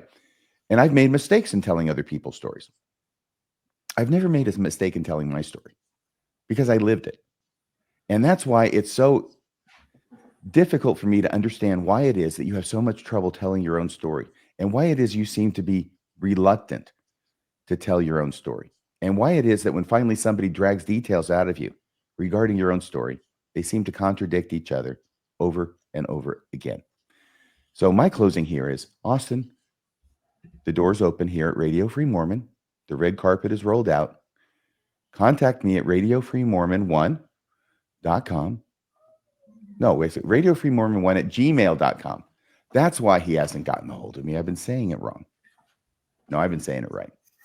radiofreemormon1 at gmail.com. Send me an email. I've checked them recently as yesterday. You haven't gotten a hold of me. It's been weeks now. Come on the show and tell us what it is that happened with you, and tell us your story, and let us ask you a few questions, and maybe that'll help clarify everything. And then we'll understand that you're not lying about everything in order for effect, in order to come up with a good, compelling story to help sell your letter to the tune of 5,000 copies. Okay. We just want to know what the truth is. That's all we're about. We're having trouble getting it by looking at what you're saying to other people. If you come on here, I think there's a better chance. And I'm sure that you also would like people to know the truth about your story and your Mormon faith crisis. Turning it over to you, Kolby, and I'll play this whenever you want. You go ahead and play that, and then I'll do my closing thoughts right after. Okay, this is from Christopher Hitchens. It's from In the Hitchens. States, and you're not saying, we're not talking about unicorns or tooth fairies or leprechauns here. We're talking about an authority that would give other human beings the right to tell me what to do in the name of God. So for a claim like that, if there's no evidence for it, it seems to me a very not a small question. No, it's certainly not a small question. But Because you're I making a wonder if that very, means- very, very large claim. Your evidence had better be absolutely magnificent, it seems to me. And it's the lack of magnificence, I think, that began to strike me first. The lack of magnificence in your evidence to support your very strong claim that there is a being that talks to you that tells me how to live my life. Yeah, and I included that clip because, Austin said repeatedly in the last clip we watched from him that he's rational and reasonable for believing these things. And I think as we've gone through his letter and we've evaluated the evidence, when we've corrected for where he's misstated the evidence, for example, on Nahum, what we're left with, that it was that phrase that Christopher Hitchens used right there at the end in that debate with William Lane Craig that stood out to me. I'm most impressed by the lack of magnificence of the evidence.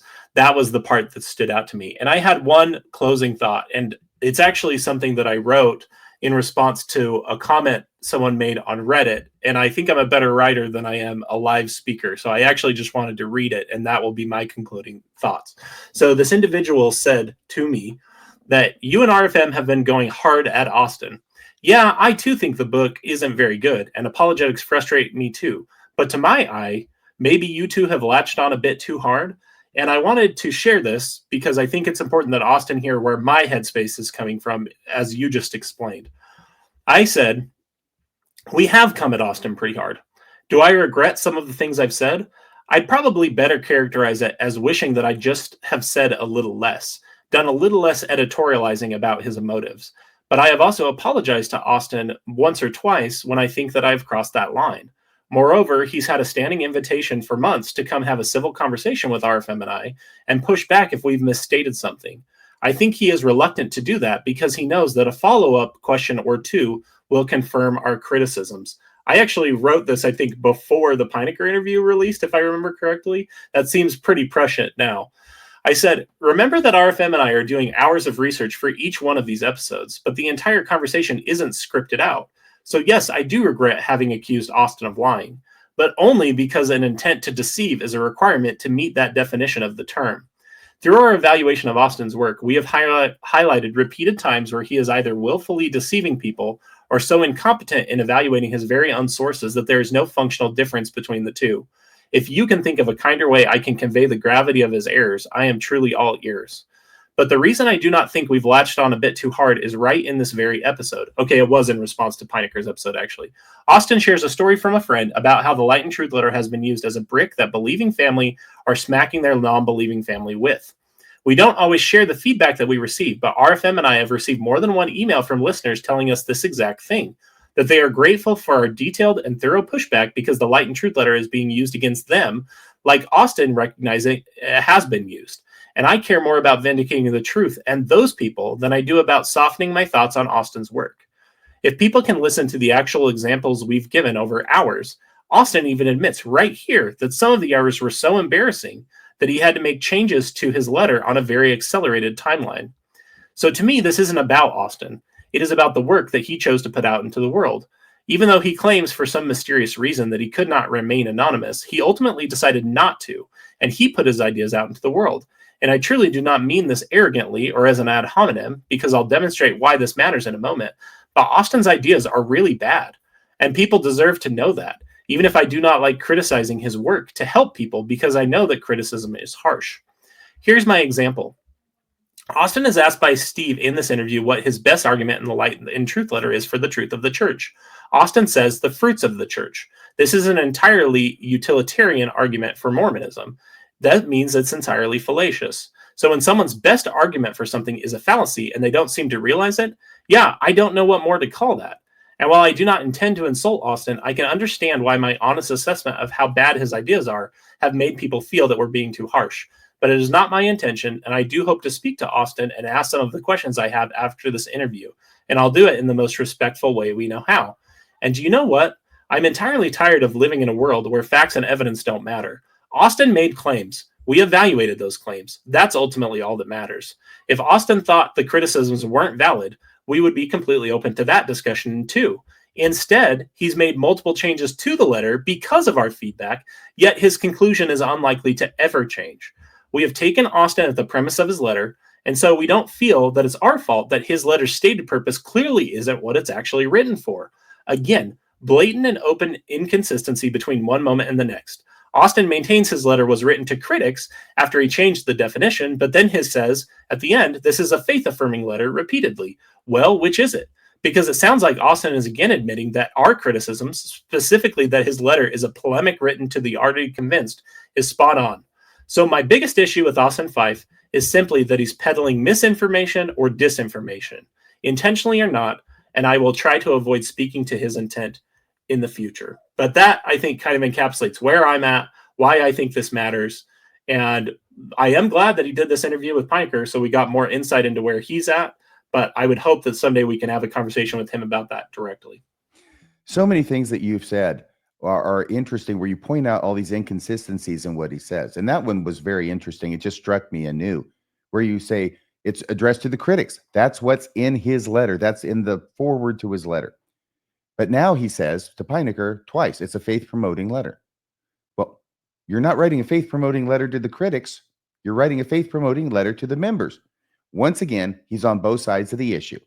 And the additional point that you made was he changed it. He started calling a faith-promoting letter after people like us said, this whole letter doesn't sound like it's written to the critics. It sounds like it's written to the member of the church who needs their faith strengthened.